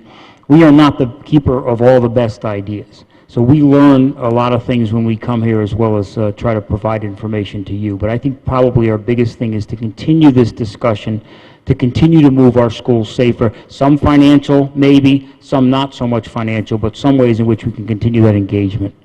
Yeah, and if I might, I would add into, we're here focused on the school system tonight, so no question about that. But our police officers and have the issue of keeping the town safe. And that extends to everything from our libraries, to events like the Memorial Day Parade, to events like fireworks. And I've had a chance to work with the chief and our public safety officials as we look at all those events and try and anticipate what would happen if something took place in those. So it's part of the kind of the broader town picture is to not only address the school issues, but look at the town in terms of what vulnerabilities we have across the board. So the chief's in a tough position of having to try and balance all of that in one pool. I realize we're here about the school tonight, so I don't mean to change the subject, but when you get to the big picture, because you raised it, it becomes a much different issue when you're looking at everything from football games to basketball games to other events that get a lot of people together. If somebody wants to inflict damage randomly on a group of people, that can happen. Thank you. Next question, please. My name is Anand. We live at Crosby Street. I'm father of two. One goes to middle school and high school. So after all these incidents happened, I asked my kids, like I was always concerned, like sending them to school, like I'm seeing them last time, or I was afraid. So I asked my kids, like, what's the major issue, security issue you see into your schools? And so this is very specific issue. My son brought it up. So I thought it's good to brought it here, which I also witness every day when I drop them to school. So my son said that anytime a kid see another kid at the door, at the entrance with a backpack, they just open the door. So there is no student identity. So anybody can, with a backpack, can enter into the school. And when I drop my kids to the school, I witnessed the same thing. Like at Fairfield Ward, there are like 3-4 entrances, and people just drop their kids with the backpack, just go into the school. So anybody can enter to the school at that point of time with the guns in the backpack and then do anything in the school later on. So how we are going to address that specific issue, that's what my question is. All right. Who would like to take that? So, we've been having some discussions on how to clean up. It goes back to the prior conversation about how we all peak and then we all kind of become relaxed. We can never, police officers are always vigilant. We're hyper vigilant. And as a community, no one wants to live being hyper vigilant. And so what happens is when an incident occurs, everybody becomes very hyper vigilant, and it's okay. But as time drifts, people become more relaxed. So, the first selectman mentioned that security and convenience are not the same. Sometimes in order to be secure, you have to be a little less convenient. So we've had discussions. We had a meeting this past week about some of the concerns that come out of Parkland and some of the Facebook postings from students who voiced some really articulate concerns that students had with some of the vast number of entrances that Ward High School has, and how we can clean those up and ensure that they're locked so that they're limiting the number of access points to the school. That is a key point, and it is a valid point. The other point is you all have to tell your kids, it's important, not to open up a door for anybody else. It's hard to do. It really is. You're walking by the door and you see somebody, but if we're going to maintain security, we can have all the glass and covers and door locks and everything we want, but if we don't train the people in the school not to allow access to somebody that wants to come in unless it's a proper location to come in and they have proper identification, then all that security work is for naught. We used to have instances where teachers at some of our schools would put a rock in the door to keep it open because it was cooler. We've had to kind of change that kind of a culture. So we are working on some of those concerns that you do have. So just a follow-up question. You keep saying that the engagements go up and down as the time passes by, it goes down. Do you have any specific solutions to keep the people engaged, like so that they are always stay engaged about the security stays at the top for concern at the Fairfield School District? Yeah, I do. Every one of you in your daily lives knows what's normal. If every morning when you get up, you drop your kids off at the school and it's a normal activity and things appear normal, then that's fine. I think everybody has to always be on the lookout for not normal. We have to change what normal is. What normal is you have 4 entrances or 2 entrances to come in at the high school. That's it. That's our new normal. Let's establish what our new normal is. And then anything outside of that normal, you have to report it. That's remaining vigilant. And that's remaining vigilant in our lives. If you're at the mall and you see something or hear something that's out of the ordinary, you really should report that. So in order to remain vigilant, you are the best people to tell us what's not normal because you're going every single day to the schools where we may not be going there. I think they shut my mic off. They didn't, but if I could, just add on to that. For those of you that worked in different companies, have been involved in takeovers or mergers, you've seen what institutional culture change is about. What we're talking about here is changing the culture. What we're talking about is realizing, front of mind, you're all here because you're worried that some harm could come to your children. That's the message, that's the culture, that's the mindset that has to be there every day. Think back to our country, go back 30 years. We knew if you fastened your seatbelt, it would save your life. Think about how long it took us as a country to fasten seatbelts when we knew we would live longer and it would save lives. So as the chief said, security and convenience are 2 different things. So one of the ways to make things more secure is to say there's one door you come in and out, that's it. So parents, that means when you drop your kid off,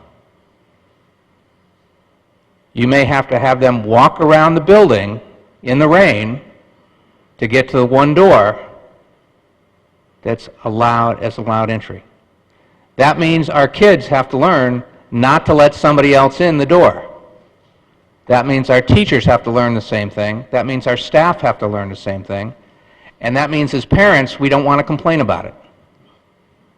We should be grateful every time it's more inconvenient, because that means your kids are safer. That's the culture change. I don't know, does anybody else want to comment? Can I add to that?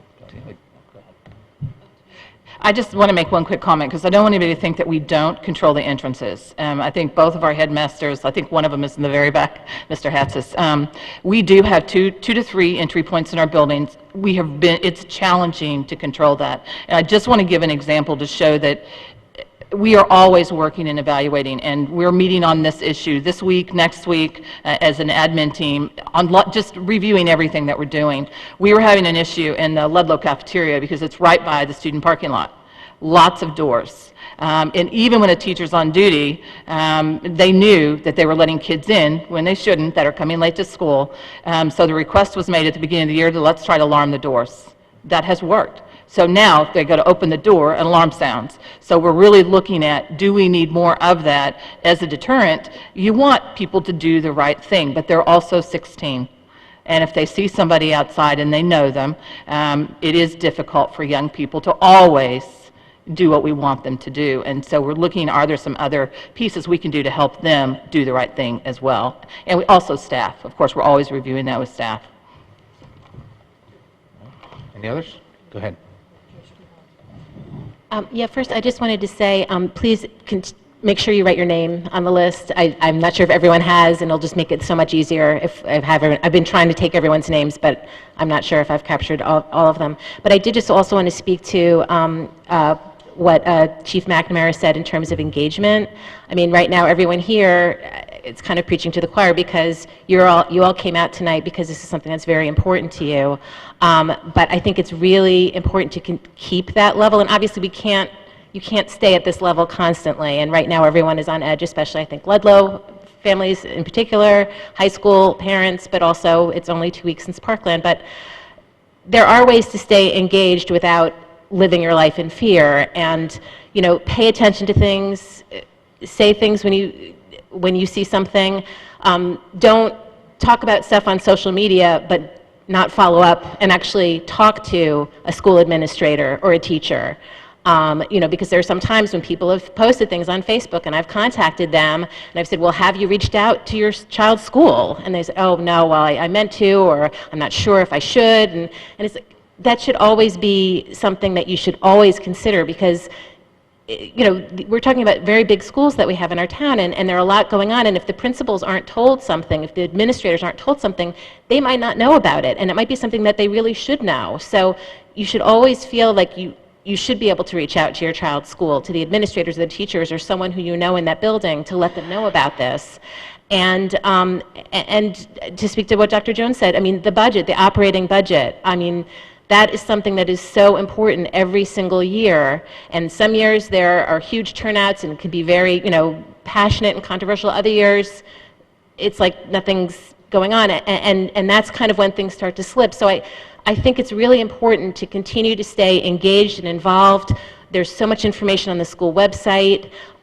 Just try to always stay on top of what's going on. And I know everyone has really busy lives, and sometimes it might not be that easy, but when you have a few moments, take the time to learn about your child's school, to learn about the district, to understand the budget better. And if you have something specific that you're really passionate about that you feel is not happening in our district, please speak to it to someone who works in the district, or to a board member, and we can get it to someone who works in the district. It's really important that you have that chain of communication that's going on. So just please continue to do that. Next question. Yes, hi. My name's Melissa Goodman. I live on Woodridge Avenue. My question is about Fairfield Ward. We were talking about the doors being locked in the classrooms. My concern is that the bathrooms in the hallways have no doors on them. So if there is an active shooter in the school and someone is in the bathroom, there is nothing between the students and the hallway. There's no doors. And to me, that makes it very unsafe and concerning. Who would like to take that? So we train for all different kinds of scenarios, and we try to reinforce with students and staff 3 different options that you have anytime you face a threat.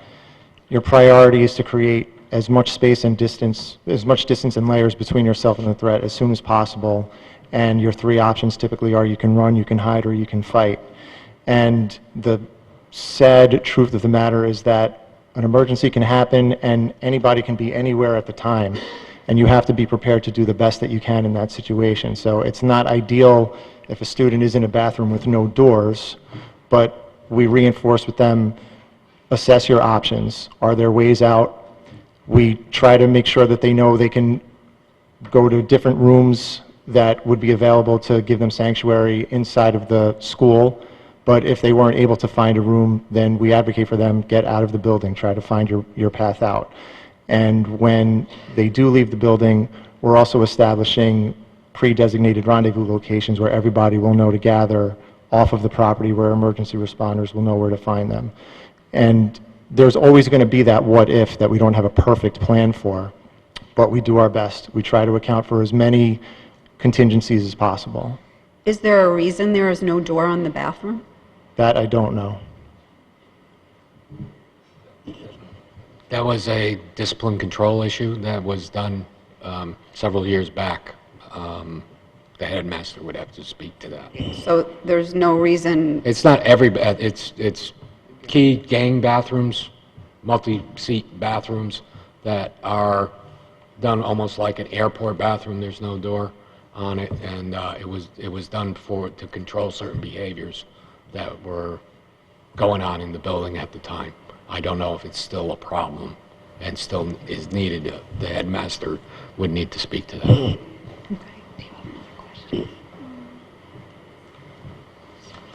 I just have something quickly to say. Is it because of the students? Because I know my elementary school had doors.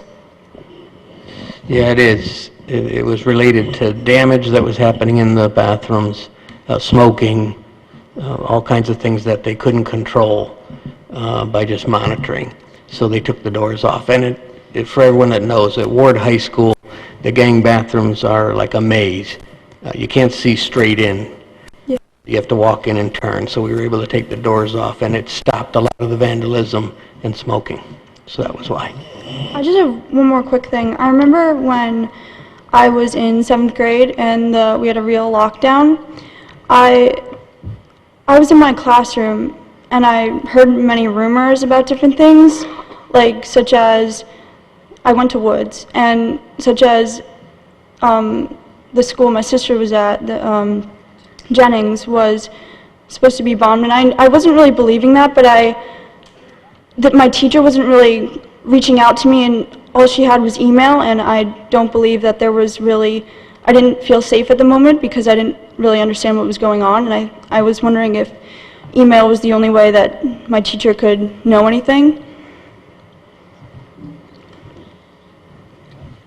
We've actually incorporated a better communication system that we actually practice during our lockdown drills now, so that the principals and the teachers are getting very good at quick communication and sharing up-to-date information during the drill, so that if a real emergency were to happen, they'd already be ready to do that.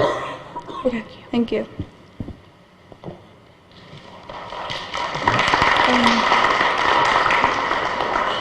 Hi, my name is Mary Ingram. I live on 401 Old Post Road, and I'm a junior at Fairfield Ludlow High School. I want to talk about the lockdown that happened at Ludlow a few weeks ago because I was in gym class at that time, and we could not hear the lockdown announcement over the speaker. So when the police officers came in to see if we were in the correct lockdown position, we were still playing the game during the lockdown. Like, I don't know exactly what would have happened if it hadn't been police officers. And I bring this up because I think that students can provide valuable insight into school security, not just in lockdowns, but as a whole. So what do you think you can do as the Board of Education to ensure that these students' voices are being heard on a regular basis about concerns not just with lockdowns, but school security as a whole? Great, thank you. Who would like to take that? I'd like to just mention one thing. I do just want to mention, we are meeting as an administrative team, and one aspect at our high school that we're looking at is having student forums with the headmasters, with the deans, so that they can hear directly from students about some of those issues. So that's in the works right now. Great, thank you. Anybody else like to answer? Please, go ahead. One other thing that I would hope students would know to avail themselves of, because it's a organization already set up, is that you do have your student government and you have a daily homeroom.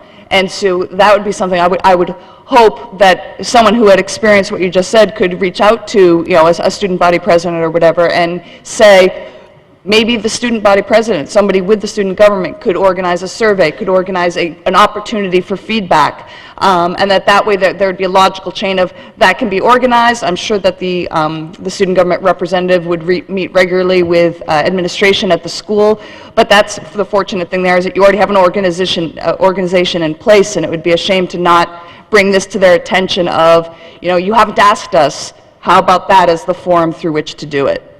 Do you think that that forum could be used to also speak with school security and communicate through school government to school security? Well, what I think would be an excellent idea is you go to your student government and say, we want you to organize this. I mean, the point is you already have leadership in place that's representing the student body. So whether you advocated for a survey to get information, in which case, obviously you can offer to be a part of that process as well. Maybe you already are, I don't know. And then to say that as part of that, we'd like, sort of what Mr. Tetro suggested, Dr. Jones, that idea of, and then we would like this to go more than just getting our feedback. We'd like this to be more of a conversation, even something like this, and what would be the best way to organize that and the best use of student time that could have the most number of interested students have the opportunity to avail themselves of that. But again, I think you have a already embedded format and process there, and I think it would be wonderful for you to be a part of raising that issue. Thank you. Go right ahead. I would like to second what Mrs. Kennelly said, but I would also add that we have representatives from the high schools to the Board of Education that sit at the board table with us during our regular meetings. Now, in the normal course of events, the updates that we get are about sporting events and assemblies and other sort of things. But if students want to use those representatives as a conduit to bring their concerns to the board, we will absolutely hear them. They take great priority in our meetings, and I know the students that fill those roles are very committed, and I for one would not be averse to kind of turning that role into a way for student voices on security matters to be heard by the board. Okay. Ms. Jacobson? Just following up on that idea as well, I was just wondering, is there student representation on our school unit within the police department? No, we don't have any organization like that. However, I do want to offer that on request, I speak at faculty meetings constantly. I have no problem coming to speak at a student forum. So you invite me, I'll be there. Great, thank you. Thank you. Next question. Suzanne Misko, 123 Rygate Road. I think we need to take a deep breath because it's the quality of the security in our schools from where we started after Sandy Hook is immeasurable. We've put in a great deal of security systems. We have security lockdown drills, things we've never had before. So while we might be trying to find the golden ticket to find the answers to questions that we don't have right now, we really need to stop and commend ourselves and our town and our police force and our administration for the amount of effort that was taken after Sandy Hook to look at as many details as we possibly can to keep our schools as safe as they are. To get into Fairfield Ludlow High School is a ringing of a bell, showing an ID, going through a system. To hear that they had numerous drills last year to solve the cafeteria situation during a lockdown, and was done over and over and over again until they knew that they had trained the students to know what to do. They had made sure that the administration knew what had to be done. And I have to commend the administration because I'm one of those parents that has the hotline to the principal, and I don't think anything's too small to bother Mr. Hatzis about. He strongly probably disagrees, but that's what has to happen. And in fairness, as parents, we have to, especially of high school students, I've made it very clear to my son, school day ends at 2:25. There's no leaving that school to 2:25. I don't care if the keys are wrangling in your pocket, it's not happening. We have to tell our students that they have to take this seriously. Not just after a Parkland, not just after Sandy Hook, okay? And as parents, we have to have discussions with our kids. We have to, because what we're finding, or at least what I'm reading, is that in Parkland, a lot of people knew a lot of things. And unfortunately, the chain of communication didn't get where it needed to go. So my question, after all of that, is the process. I read about Parkland, how guidance counselors were involved and social workers were involved and teachers were involved. And so I'm concerned as a parent to say, what is the process? Where does the chain go as far as when it's brought to the next person, whether it be social work or whatever? How does that process go? Does it end with the administration? Is there a requirement the administration notifies the police? How does this whole process work? And I think that's important for everyone to understand. I don't want to go into privacy issues. I know that's a big part of this. I think we've got your question. Thank you. Who would like to address this? If you're talking about the tips line, when the tips come in, there's a whole team of people. No, I'm. Or you're talking about how we crisis manage for a child. Right, so or student. if a teacher says this child, I don't want him in my class, or kids report that a kid has an issue or whatever, how does that process work within our schools? If they go to the principal, and if it's a dangerous situation where something has been reported, that's going to go immediately to our officer, to Mr. Weil. And we act on it immediately. And what happened last night when the tips came in, it was an issue that went straight. I called him, I think, and woke him up.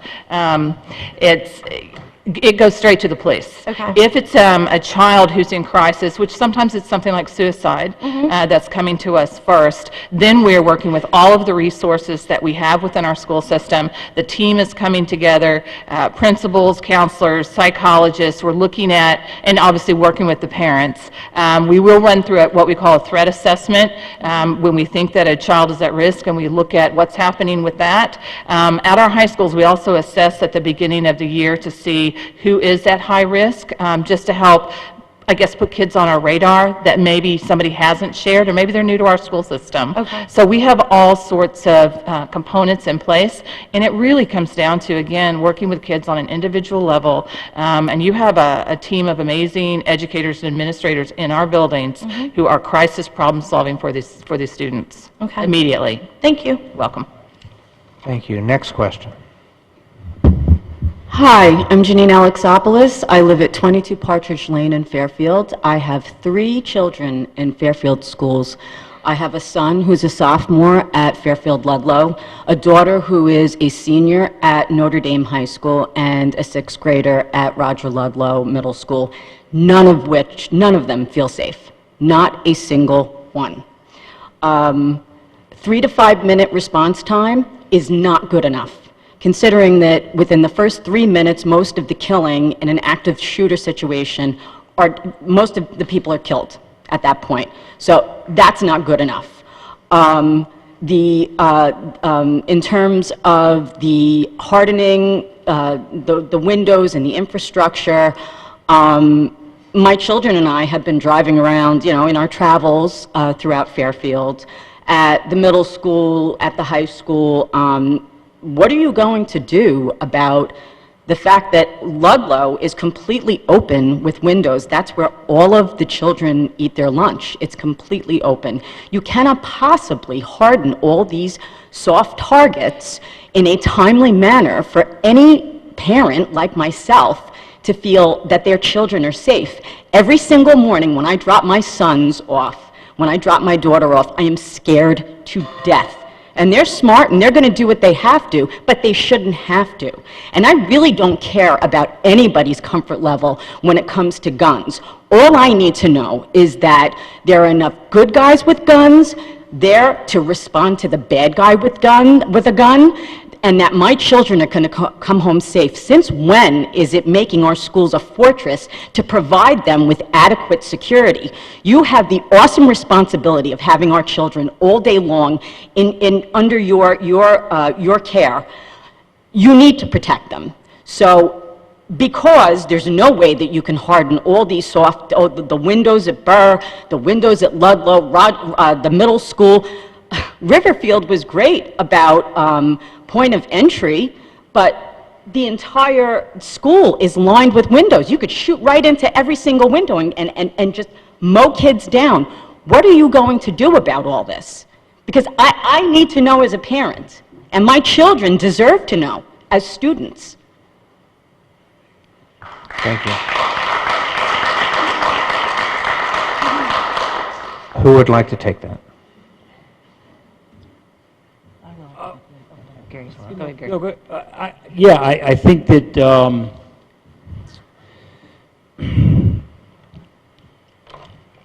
we live in a very unsafe world, and Sure.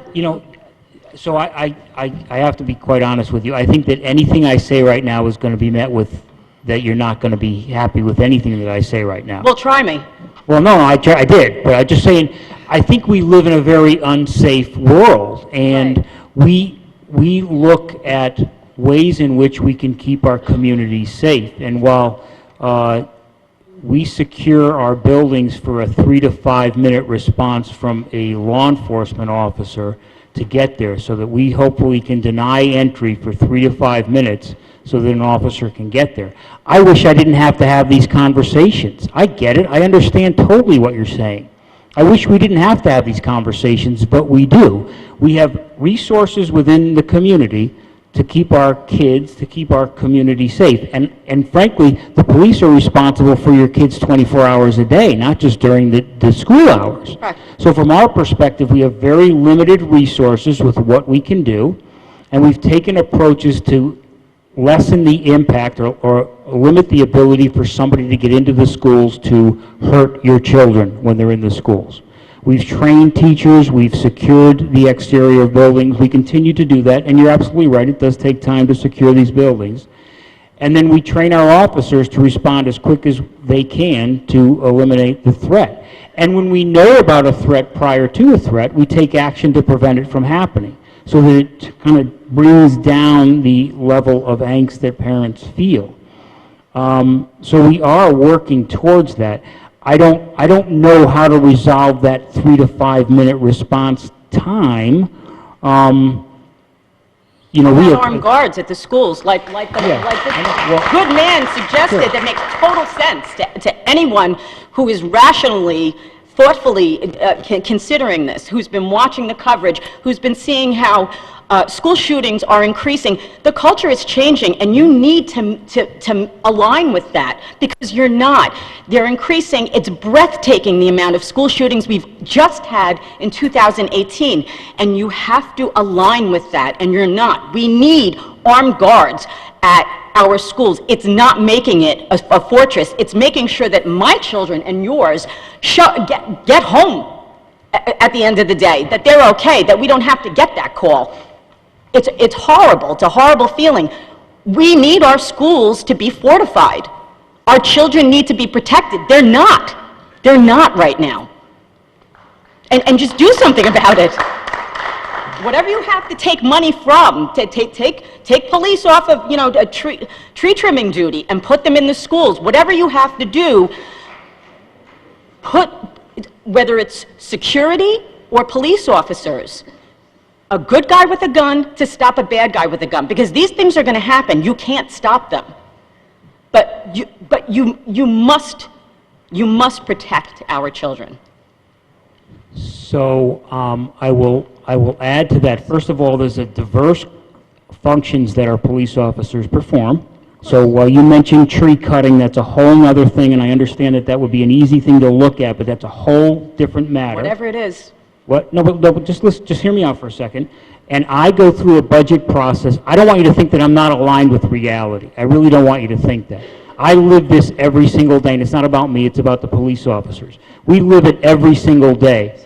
We train for situations where we have to go in and step over injured people to attack a threat.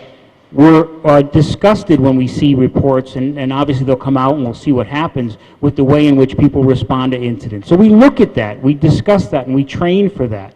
I have a budget process to go through like anybody else, and any other department in town has to go through a budget process. After Sandy Hook, we put forth a proposal to increase our police department. The first time it was increased really significantly in years. We are in a budget process now, and so I would encourage you to evaluate our police budget. And this is not about throwing money at things, but obviously I have to say it because people think I'm against having police officers. You're talking to the chief who is responsible for the police. So if the whole group of you said, let's get more police, why would I say no to that? But I want you to understand that that doesn't change the formula. It does not change the formula that we do take school security very, very safely. I mean, seriously. We take that... Lax. What's that? It's almost non-existent. It's lax. Okay, well, and that's not good enough. All our kids are in your schools. It's not good enough. It's lax. It should be as tight as could be, considering the culture, and considering that nothing is more, just like Andrew Pollock, the father of Meadow Pollock, made a wonderful point. We protect banks, we protect, there's the TSA, it was the TSA after 9/11. Why aren't our schools protected after all these school shootings? It's absolutely, it's beyond frustrating, it's disgusting, really. It is appalling, and it needs to change. Whatever you have to do, there is nothing more important, nothing in Fairfield is more important than protecting Fairfield students in school. Nothing. Nothing. So one of the other discussions that was had after Sandy Hook was that people didn't want to make the schools a fortress. And we've heard people in the audience come up and talk about they don't want to make schools a fortress. Do they want their kids to live? No. Oh, come on. Do you want to? You don't want to live in a fortress, but you don't want to. You don't want to. Excuse, ma'am, please, ma'am. You have to find a balance here. Give the chief a chance to respond. He was nice enough to let you talk. It's now time to let the chief talk. Right. All right, and I am going to ask the people in the audience to please not yell out. We're trying to let the people that come up with questions ask their question and get their answer so everybody can hear it. The discussion is not ending tonight. There will be a lot of time to continue this conversation, and if we're going to affect any change, we're going to have to continue the conversation. Chief, go ahead. So there was a lot of discussion after the incident at Sandy Hook, and there is a mixed feelings within the school community.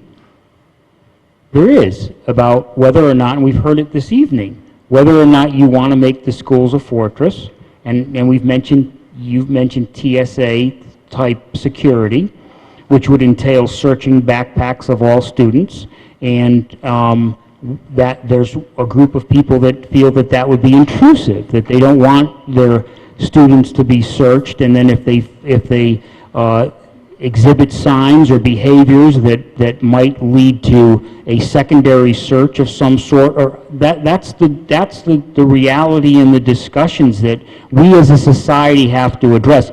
I'm not against you, and you have to know that. I'm really, truly not against it. I know you do. This is very emotional, and I truly understand it from the bottom of my heart. But we have to have these discussions. We do, and I agree with it. But we all have to have the discussions of how do we change and live in a society that we really have to talk about these things. I am open for these discussions. I know our school unit is. If you'd like to have further follow-up discussions, we can. But I'm not against you. I'm really not. And we are coming here looking to listen about the concerns and trying to come up with reasonable solutions that everybody agrees to, because your opinions will be different than others, and other opinions will be different than yours. But as I said at one point during this, we are all here trying to work together to make sure that it doesn't happen. And you have to know that when you leave here. If you take nothing else away, know that that's the case. We might not have those solutions that you want to hear right now, but we are not against you in this process of trying to make it better. And if I can be of assistance in doing that, I want to help do that. I understand, and it is an emotional issue, but it's also a very common sense issue. I understand. And it's something that needs to be, if a shooting happens tomorrow, Fairfield schools are not prepared. That's my point. Okay. So thank you. I appreciate it. Thank you very much. Thank you. Good evening. Next question, please. My name is Caitlin Clarkson Pereira. I live on South Pine Creek Road. I grew up in the public schools here in Fairfield. I'm going to shift gears a little bit. I work in the School of Education at Southern Connecticut State University, which is the largest teacher prep program in the state. So my students, over the past couple of weeks, the pre-service teachers, have been asking me what they can do in a crisis situation if they're in the classroom doing observations and an internship, student teaching, because we know in those moments, just like in many other moments, they are seen in the role as a teacher by the students in the class. So, and I don't want this just to fall on school districts, so what can the teacher prep programs in the state do in order, when we're educating our students to become teachers in K-12 programs, what can we do to assist in that area?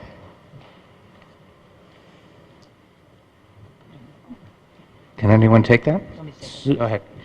I think we would welcome a conversation, first of all, if that's something that your program is looking to do. But it's really, I think, giving them exposure to the drills that we do before they ever get out in the classroom. And if there's a way to work that into their curriculum, and maybe it's a safety component for them, get them to go out and watch what a lockdown looks like. What is not when the children already perceive them as a teacher, but when they can really observe and see what that teacher who's in that classroom, what are they doing with the children, and what are the procedures that are in place, and just understanding what it looks like from a lockdown perspective. And it may just be doing a mock one. For school districts, sometimes we go through mocks and we try things, and schools may not be as receptive if they're not actually in the student-teacher mode to do that with you. But having a mock situation for them and inviting school people in to actually say, this is what we would be asking you to do, I think could be hugely beneficial for young teachers. Thank you. Go right ahead. Just as a follow-up, I also I teach high school in a Fairfield County school, and with new teachers, I would just absolutely reiterate and support what Dr. Jones said, that they're going to be going out into varying districts that will have varying levels of professional development when it comes to new teacher preparation. And I think I'm not about to impugn any district in terms of that level of preparation, but to say that a new teacher gets overwhelmed in those first 3 days where they are expected to learn everything, oh yes, and prepare for all of the new classes and their classrooms, etc., that anything that a teacher prep program can do in the way of, here are the things to ask about. If you don't feel that you are, fully prepared in the event of the fire drill or the lockdown drill, but to ask that before before your students ever show up.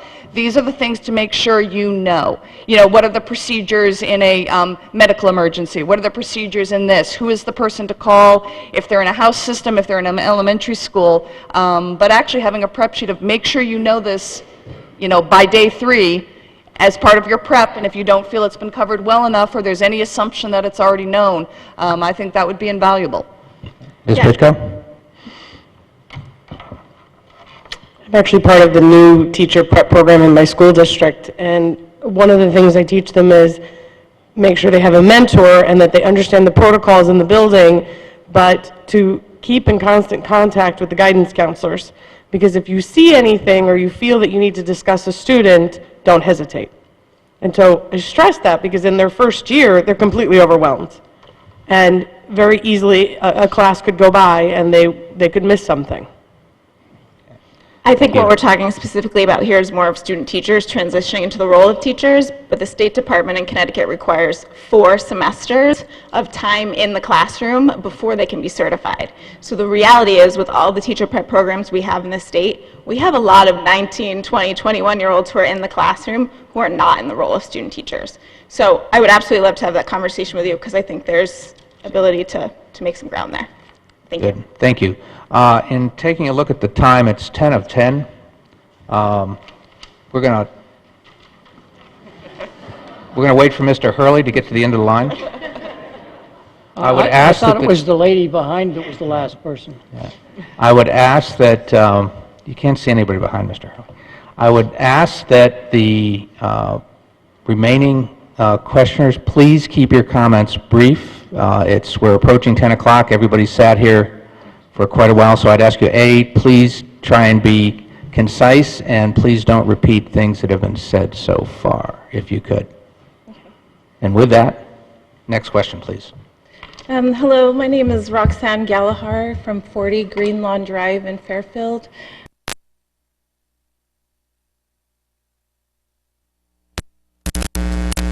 I have been active in the PTA for a long time, but I'm new to the Fairfield area.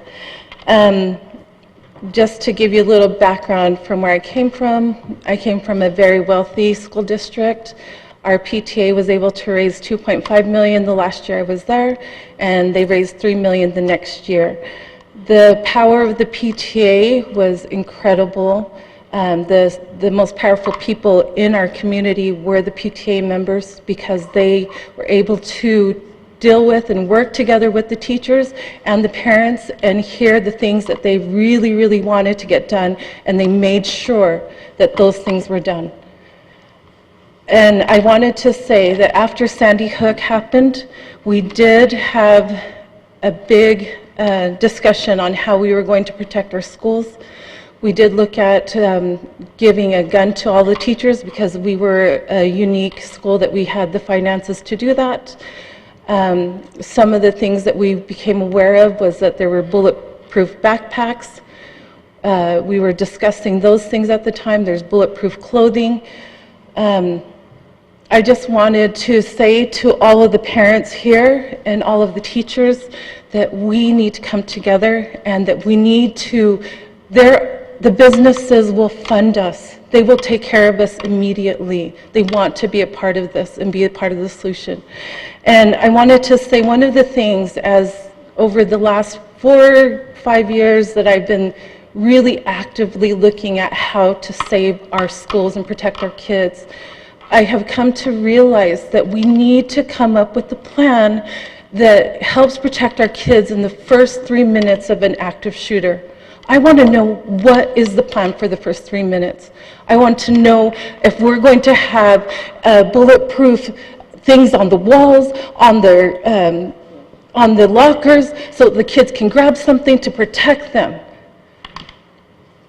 And I need to know that with all of these practices, all these drills that are going on in our schools, they're practicing what to do if the kids are in the classroom.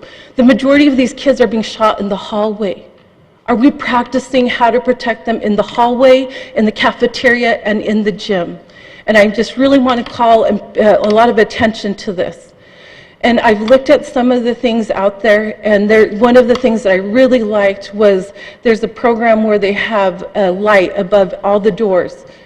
It's red or blue lights on every single door. So the kids can see, oh, okay, this is a dangerous area, I can't go here. But they have a blue light that means that they can go. And I have a whole list of things that I've looked at, and I would really like to ask if we could have someone from our PTAs. Ma'am, if you could finish up, you've gone over your 3 minutes there. I'm sorry. If we could have someone from our PTAs be on the school board and to deal with all of our parents, because I really need to know that all of our parents have a voice, our teachers have a voice, and that they are able to make a change, and we need to change fast, because we have brilliant people in this community, and I know everyone wants to help. Thank you. Some good ideas that I think we need to continue to talk on. Next, please. Hi, John Plattner, Churchill Road. I'm sorry, Ms. Ferber, please I did just want to just say, and I'm not sure if everyone is aware of this, but the members of the Board of Education are up here. We're just everyday people like you. We live in Fairfield. We're not paid employees of the Fairfield Public School System, and we're all parents. And the majority of us have children in the Fairfield Public School System right now, and our PTA members. Many of us were PTA officers, PTA presidents for many years before we became board members. Those of us who don't have children in the school right now will have children in the school fairly soon for quite some time, or have had children in the school for some time, and we're all PTA members or will be PTA members as well. And we do have a Board of Education liaison to PTA Council. As a high school parent, I still attend my child's school's PTA meetings every time they don't conflict with the Board of Education meeting, as do many of the other people at this table. So there's definitely a lot of communication between the PTAs and the Board of Education, and we're always open to more. So just wanted to let everyone know. Ms. Vitale? Oh, I'm sorry. I'm sorry, just one other thing too, that we've done for actually since 2012, we set up a yearly PTA visits. So Board of Education members, I'm the board secretary, so I reach out to all of the PTAs in our district and offer to have a Board of Education member come to the PTA to speak to any issues they wish to.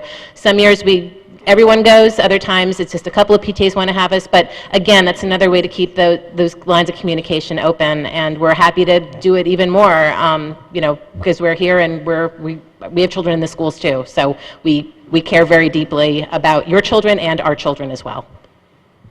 Ms. Vitale? I'll be quick.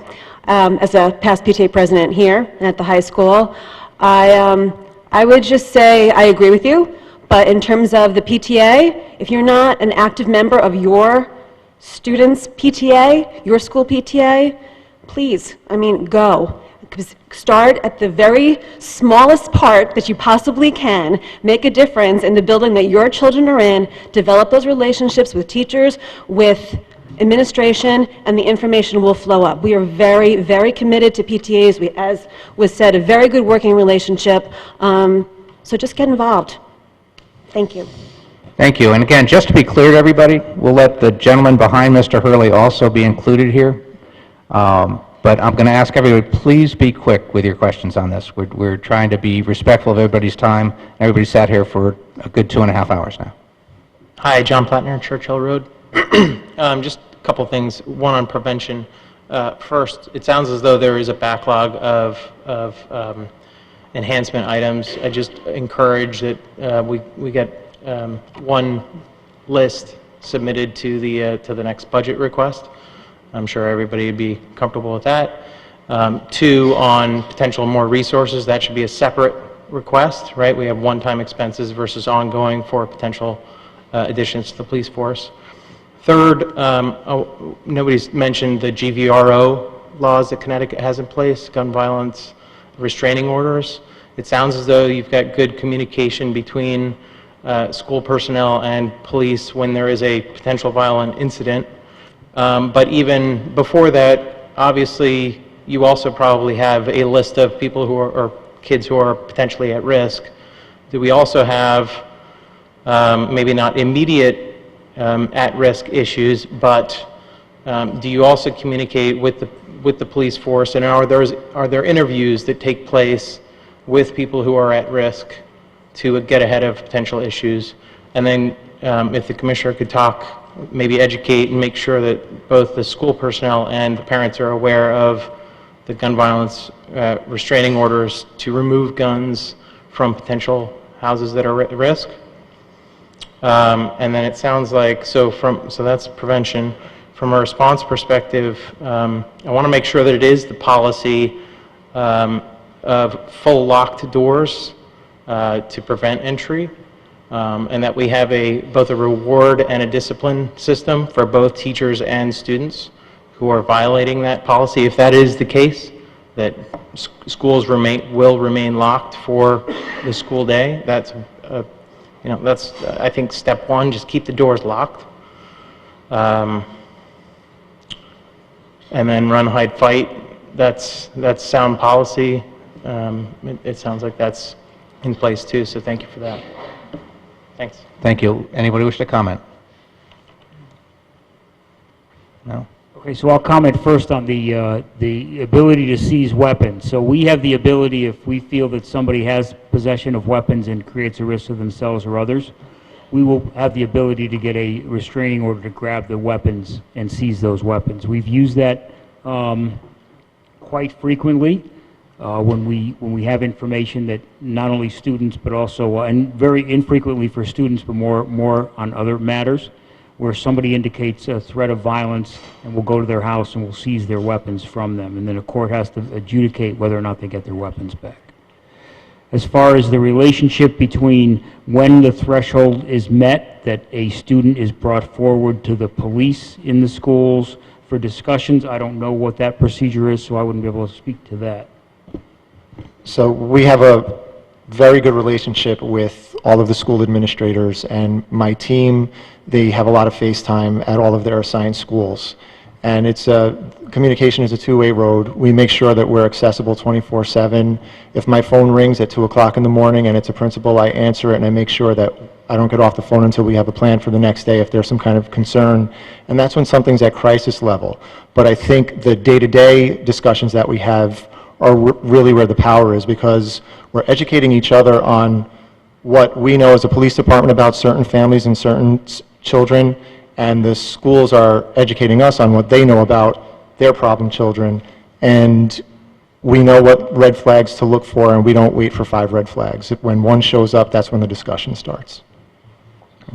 If I could just, the police department did a very exhaustive report on each school and made recommendations on what should happen at each school. The funding that was approved for this coming summer, $350,000 roughly, was to implement the final recommendations of that report. That does not mean that the school district or the town will say, okay, we're done, don't have to look anymore. We are constantly looking to say, what's next? Ms. Pitka? I know that many people at the tables here recently attended a gun safety prevention forum, and one of the things that was brought up, that Connecticut has some of the best gun safety laws in the entire country, and two things that were up. So that was good information for some of us, you know, that didn't know that, but also to learn about it. Thank you. Thanks for your time. Next question, please.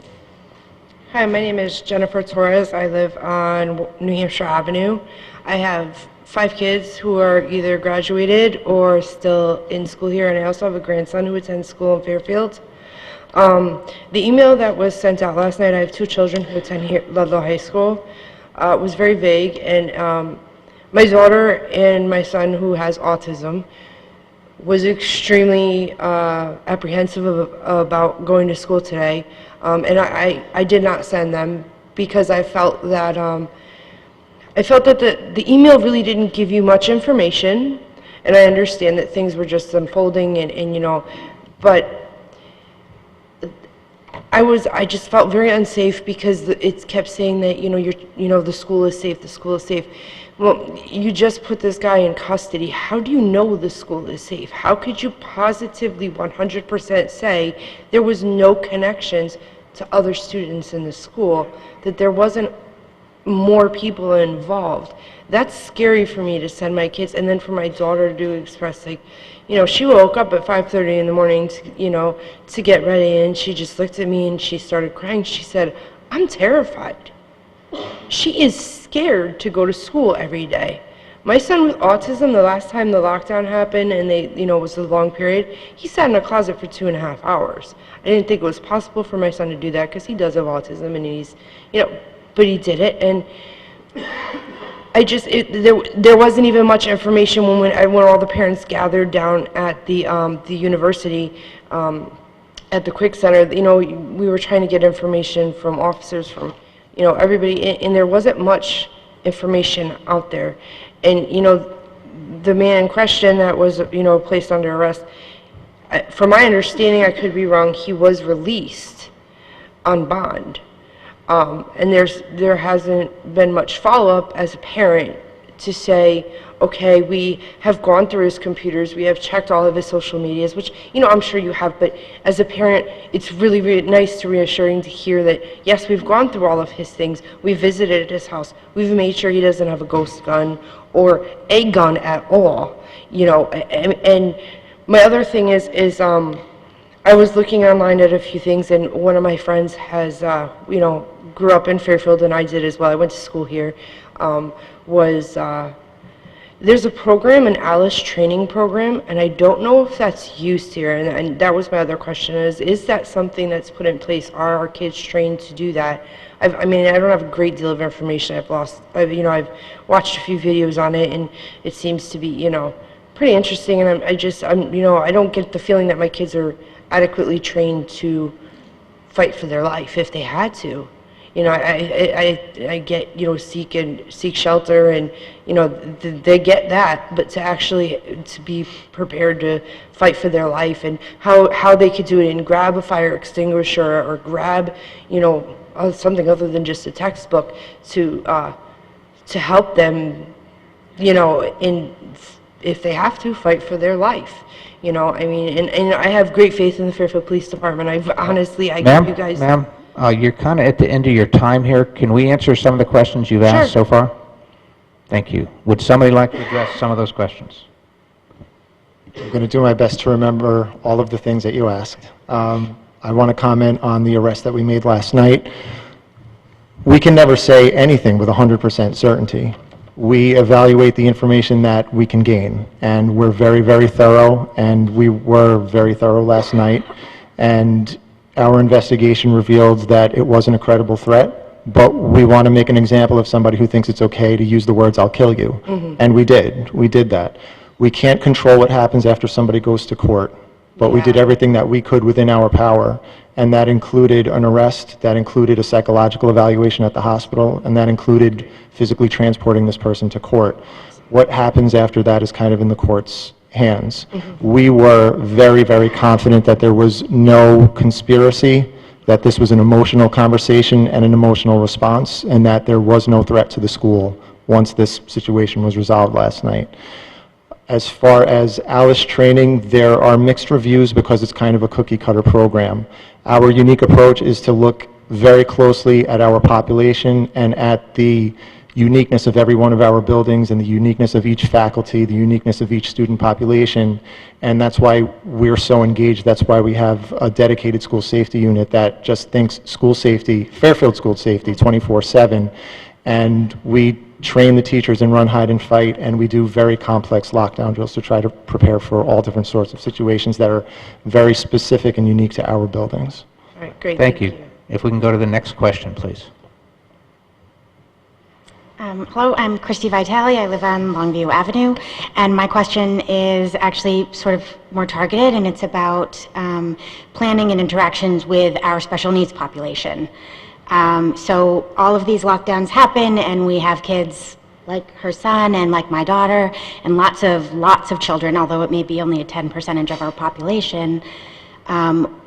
As a parent of that child, I am not communicated with to be told what you are doing specifically to help those kids in situations where you're having a lockdown, or further than that, preparing them for when a lockdown could turn into an actual situation where the police are entering the room. So, you know, there's been lots of videos of Parkland, and one particularly inspiring autistic boy who described his experience. So what are we doing, first of all, for our kids who are in that situation, different from what we're doing for the rest of the kids who are having these lockdown trainings? And secondly, how are you communicating that to the parents, or rather, how will you be communicating that to the parents in a more effective manner? Who would like to take that?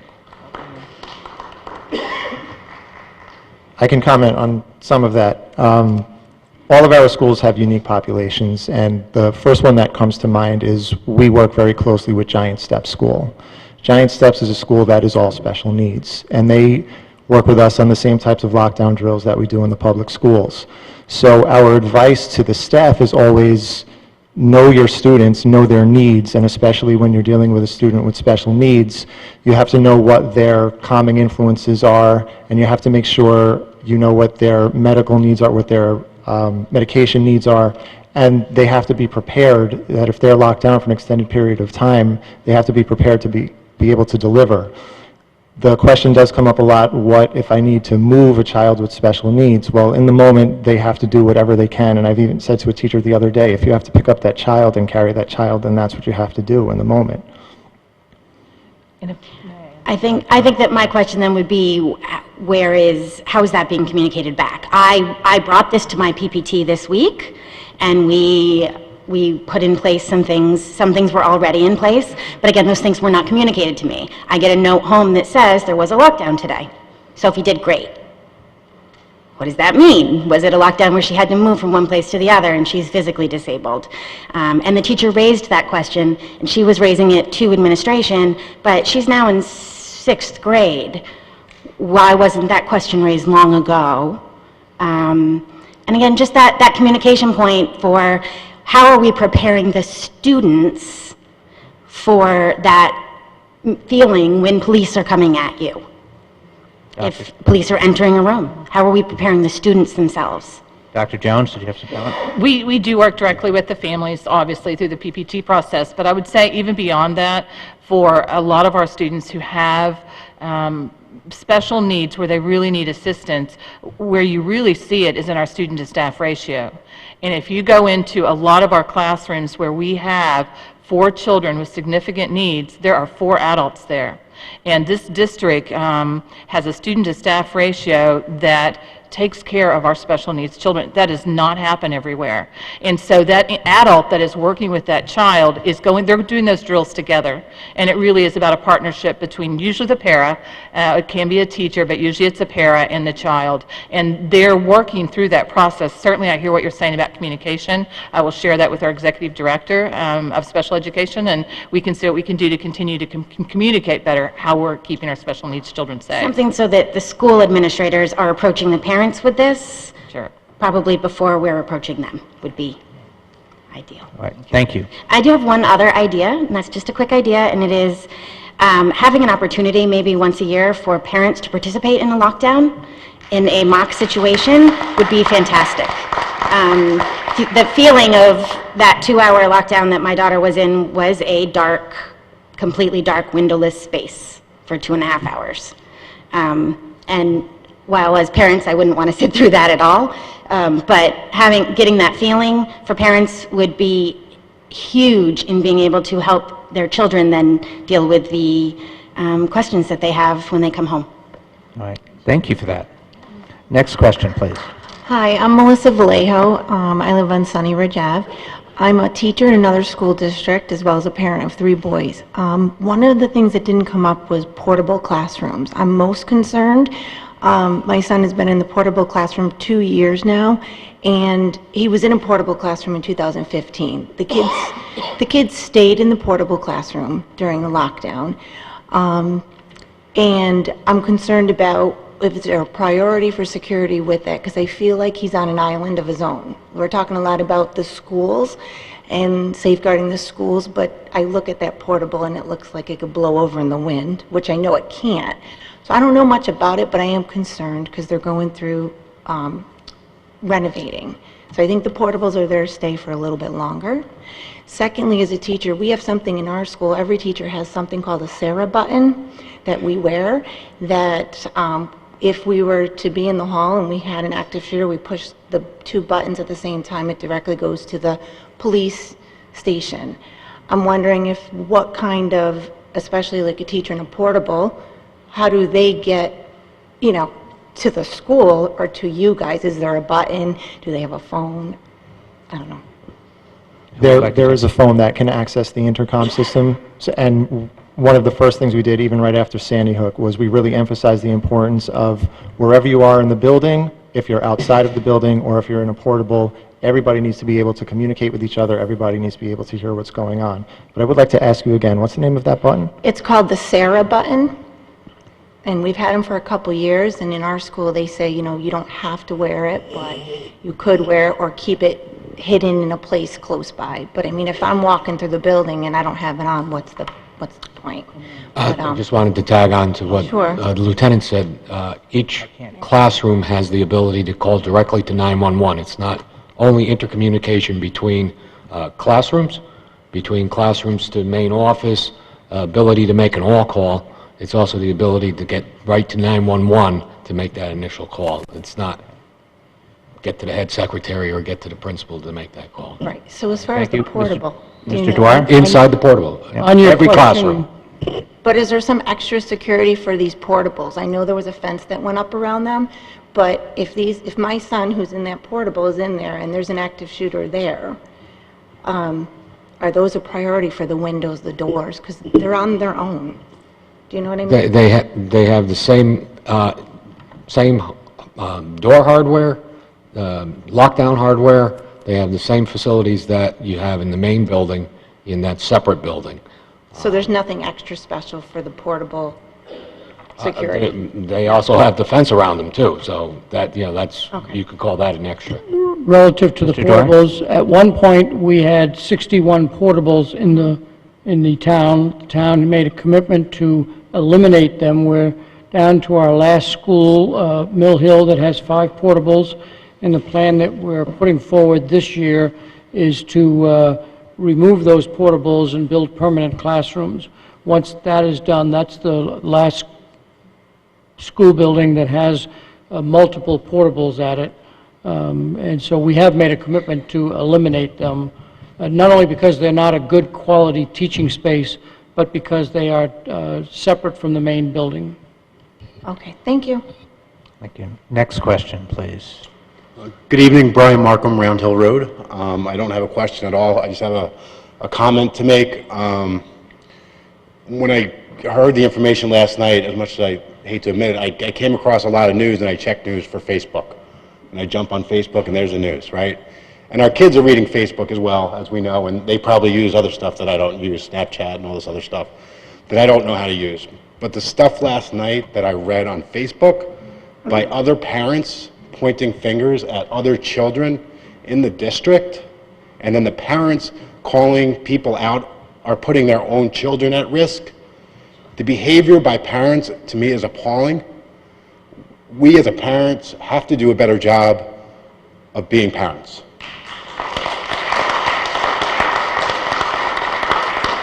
And this is boiling at me at what went on last night. So I know some of you are probably in some of these groups and saw the same stuff, but I don't know how to address this, but you know, the morale of parents and what's going on, the kids learn from them, right? And then they bring the bullying to school, right? And then the kids put their kids in jeopardy because they know who the kid, you know, they know who their kid is. So it just really got me upset and pissed off, and I just wanted to say that. I don't have a question. That's all. Thank you for hanging out here to tell us. Michael Hurley. Mr. Hurley, our final speaker. And thank you for the opportunity to have the last question. Michael Hurley, 94 Gray Rock Road, Southport, Connecticut. I'm a member of the RTM in District 10 and a member of RTM leadership. Of course, thank you for hosting this event tonight. I came here to listen, and I think I really learned a lot. I have a great deal of respect for our police department. I think that the plan that was put in place to keep our schools safe post the tragedy in Newtown was a very, very good plan. For me personally, I really do feel as if what took place on Valentine's Day in Parkland, Florida, is a game changer. And I would, as a member of our town's RTM, which is our legislative body, we approve budgets.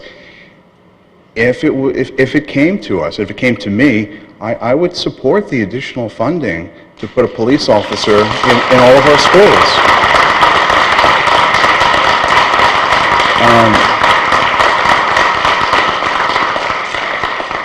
And on the RTM, we disagree about a lot of things, and we do ask a lot of tough questions. It's not a Democrat issue, it's not a Republican issue, it's about our children. And as Chairman Dwyer said at the beginning, when it comes to school safety, I think we have a pretty stellar track record of supporting things. So I would have to imagine that almost if a fully vetted plan came from the chief of police, who we all have an incredible amount of respect for, I think it would be very, very well received.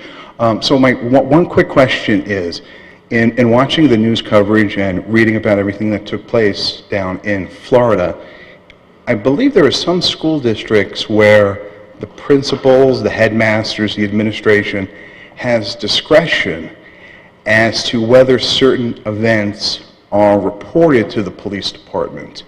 It could be an instance in a certain school district where a child, brings a knife to school, but the school district or the principal doesn't feel as if that needs to be reported to the police. Perhaps he was just, doing something foolish as a child.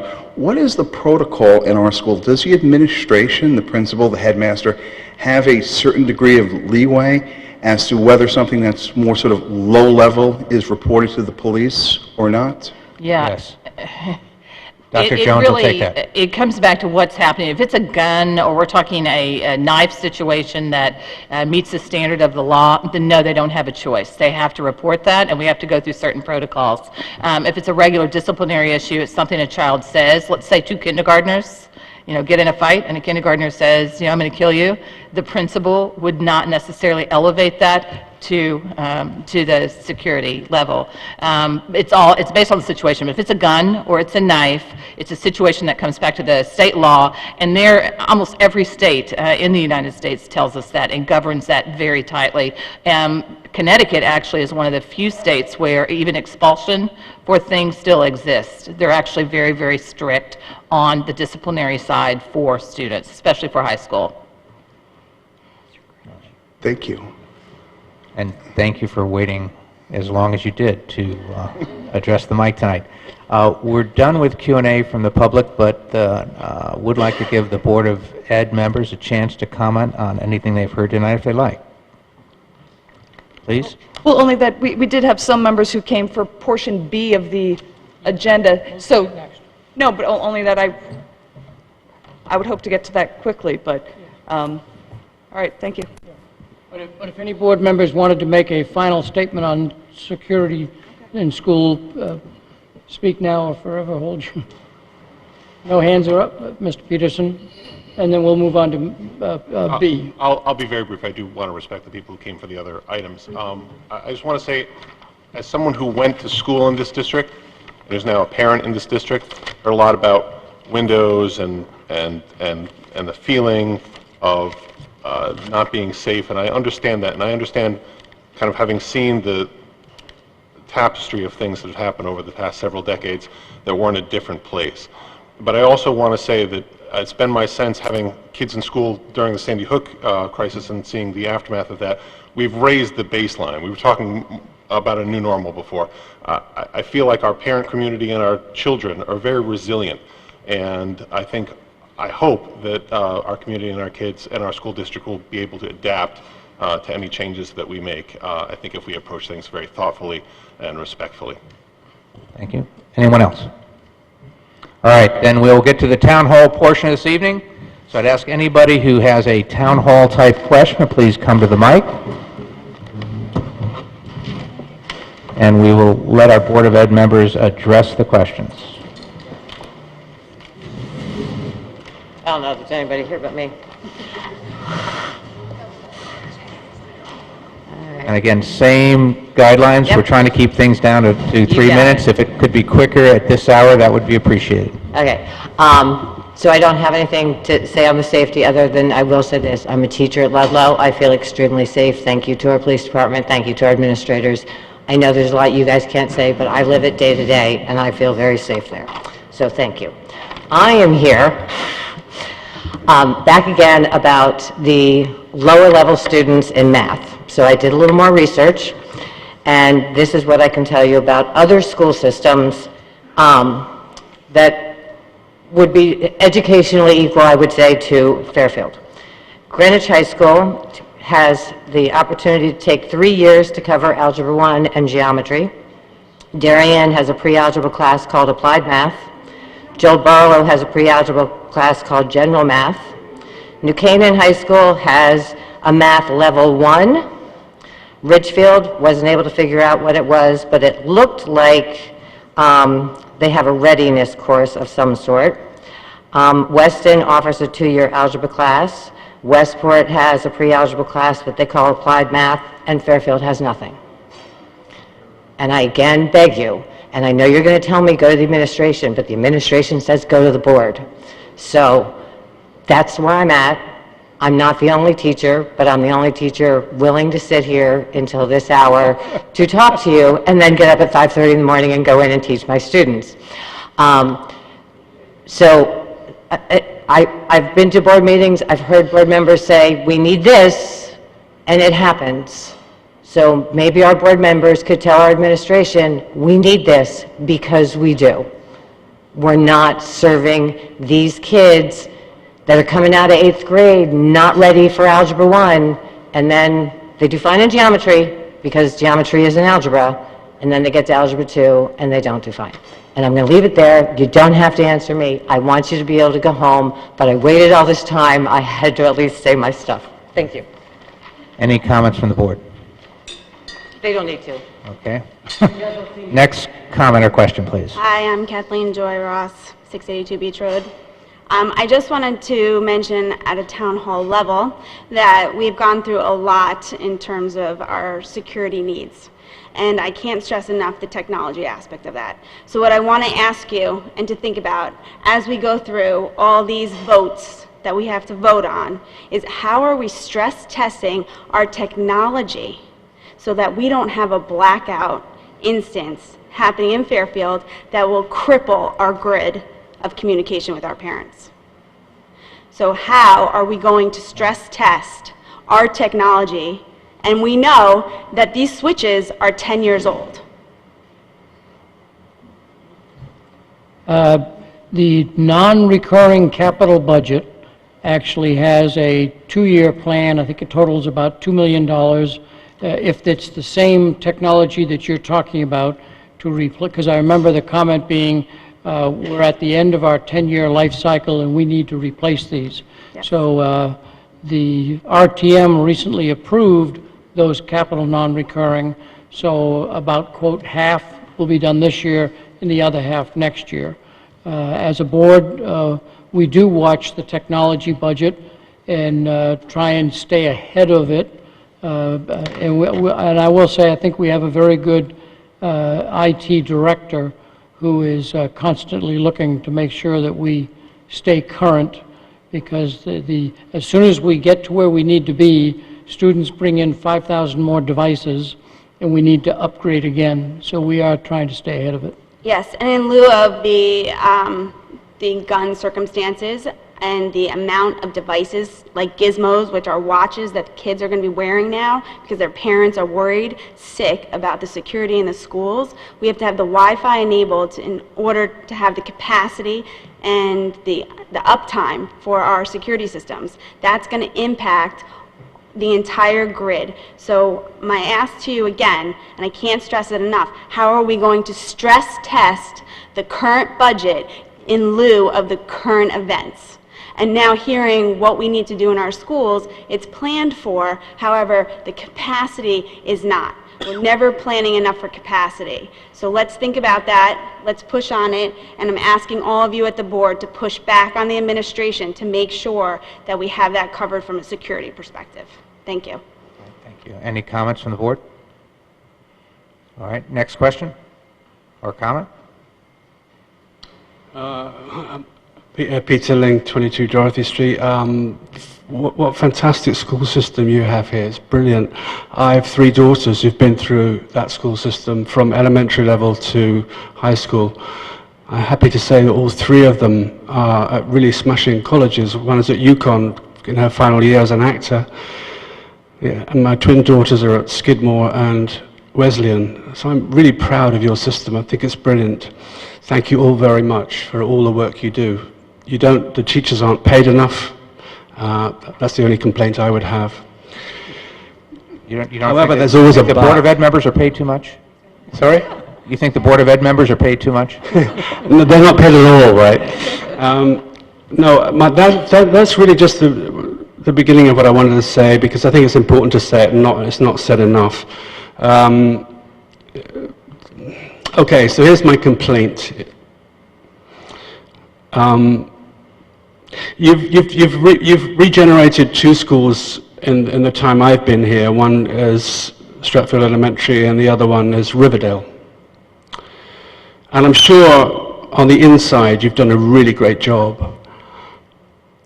Unfortunately, because you've needed air conditioning on those schools, you've put them on the roofs for everybody to see them.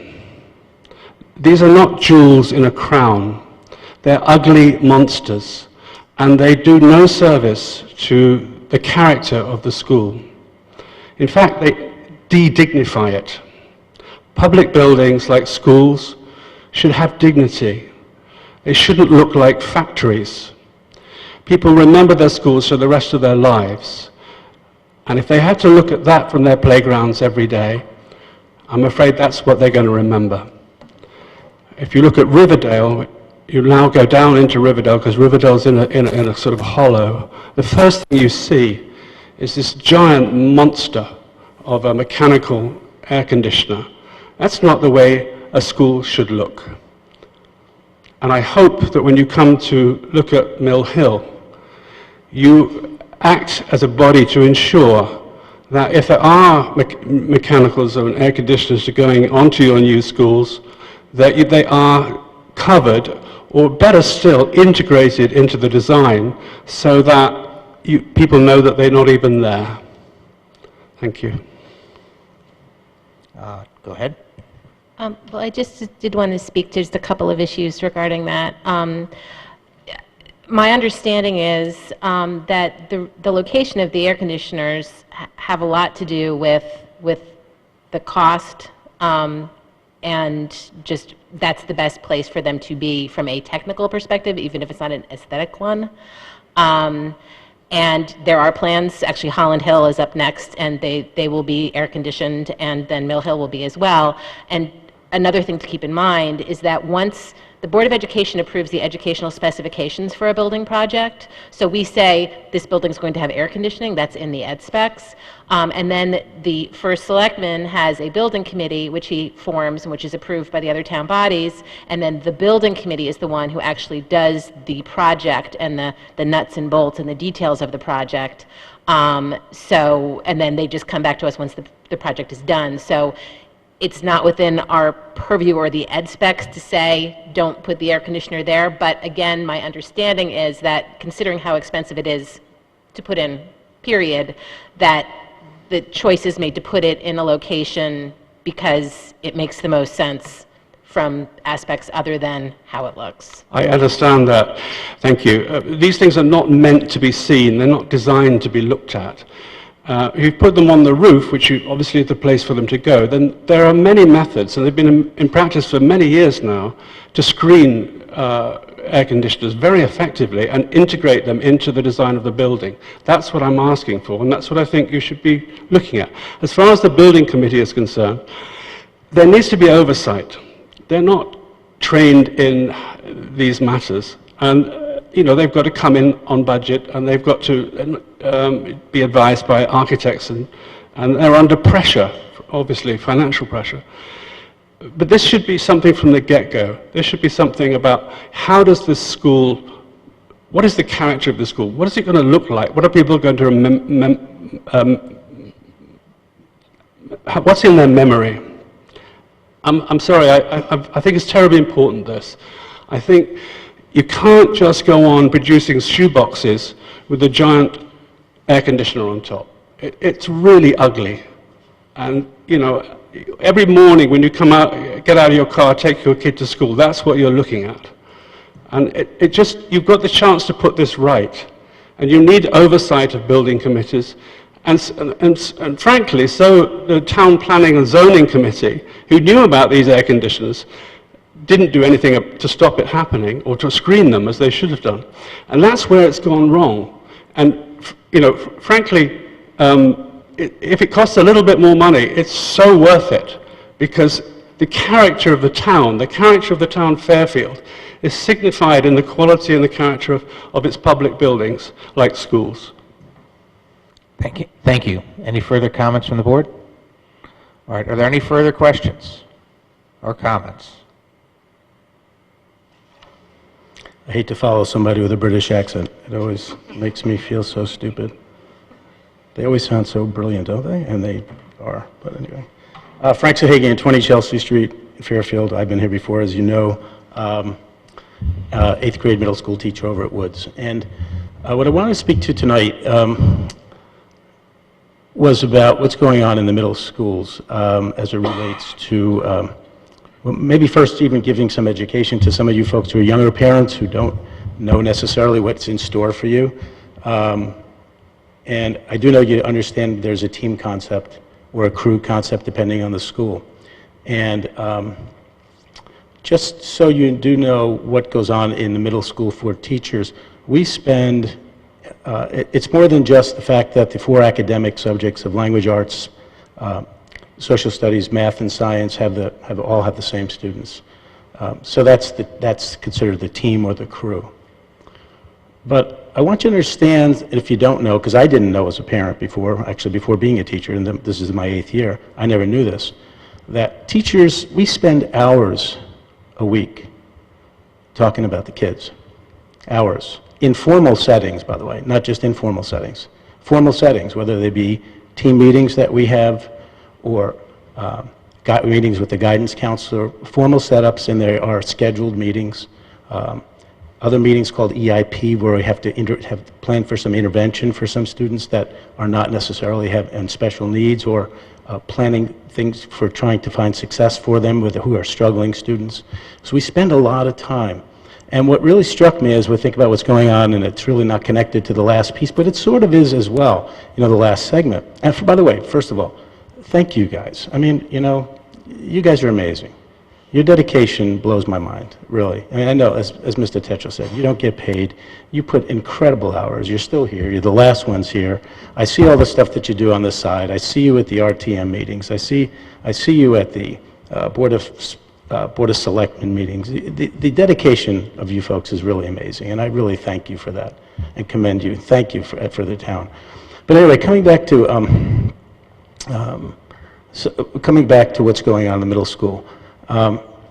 So we talk about the kids a lot, and then we have these kids that we all have, a few of them. There's not many of them, but there's always these some that you go, you know, I've tried such and such. And you talk about it with not only your own team teachers, you'll even talk about it across the hall with other teachers. I got this kid, you know, I just don't know what to do.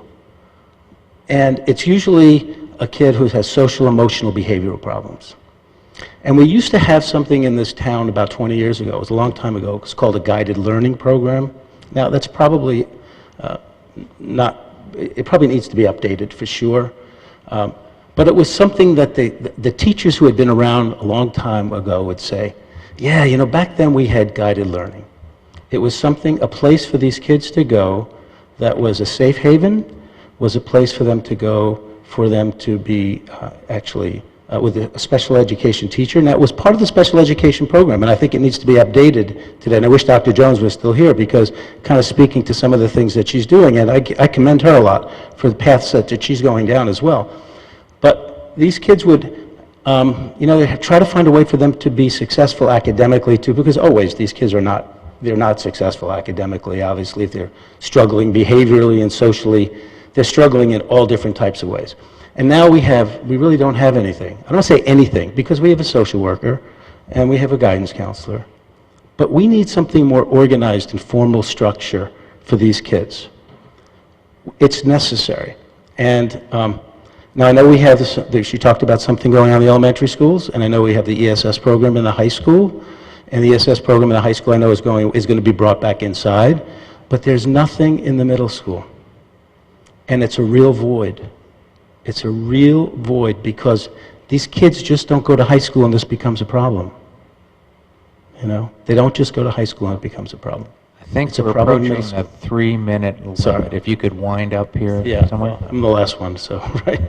I'm wound up. I looked at the last thing, I looked at the budget. I don't see anything in the budget for this, so I suspect there's no plans for next year. But I would argue or urge you strongly to think about doing something for these kids. So. And again, thank you for staying as long to make your comments. Any comments from the board? Ms. Pitko. I don't know if you're aware, I taught middle school for 10 years before I switched to high school. And the one thing I say all the time is I miss the team dynamic. Because in high school, I don't get that collaboration time to talk about my students. But one thing I have been saying to Mr. Mancusi is that I hope that he works with Dr. Jones to come up with something. I've worked in 3 school districts, Hamden, Region 16, and now Stratford, and they all have something different like guided learning. In Stratford, they have something called the Zen Den, where the students can go, that's a high school model, and the students can go, and those students benefit from that. No doubt. They struggle in a regular classroom setting with 24 plus students sometimes. Can't handle it. They just cannot handle it. Right. And they get more of a personalized learning, something that's tailored to them. Maybe in the end they get a capstone project that's more tailored to them, or an internship. But I've always found, and this is the only thing that helped me in high school, was just keep going to the guidance counselor to try to work with administration for something for that student. I'm hoping that Mr. Mancusi will hear this, or I can send another email. I agree with you. I think that every student, we weren't made to all be in like machine factories sitting at chairs. We don't all learn the same. We're all going to become something different in this world, and you know, that I hope that we can change the model for them. Any further comments from the board? All right, then it looks like that is wrapping things up for this portion. I do want to personally thank you all for coming out. I think this is a great format. I think it's great of you to all be here. This is a great turnout. So thank you on behalf of the town and the residents for taking time to do this. And I will turn it back to Mr. Dwyer. And thank you to Mr. Tetro for serving as, I'll say, double duty moderator, because I don't think he realized what he was signing up for when we originally scheduled this. 2011. And although there's about an equal number of people out in the audience as up at the table right now, Please pass on our thanks to roughly a couple of hundred people who showed up out of concern for their school district and their child, and we thank them for coming. And with no further business, I'll call for a motion to adjourn. Mrs. Connelly, seconded by Mrs. Gerber. Raise your hand, all in favor. It's unanimous. We are adjourned.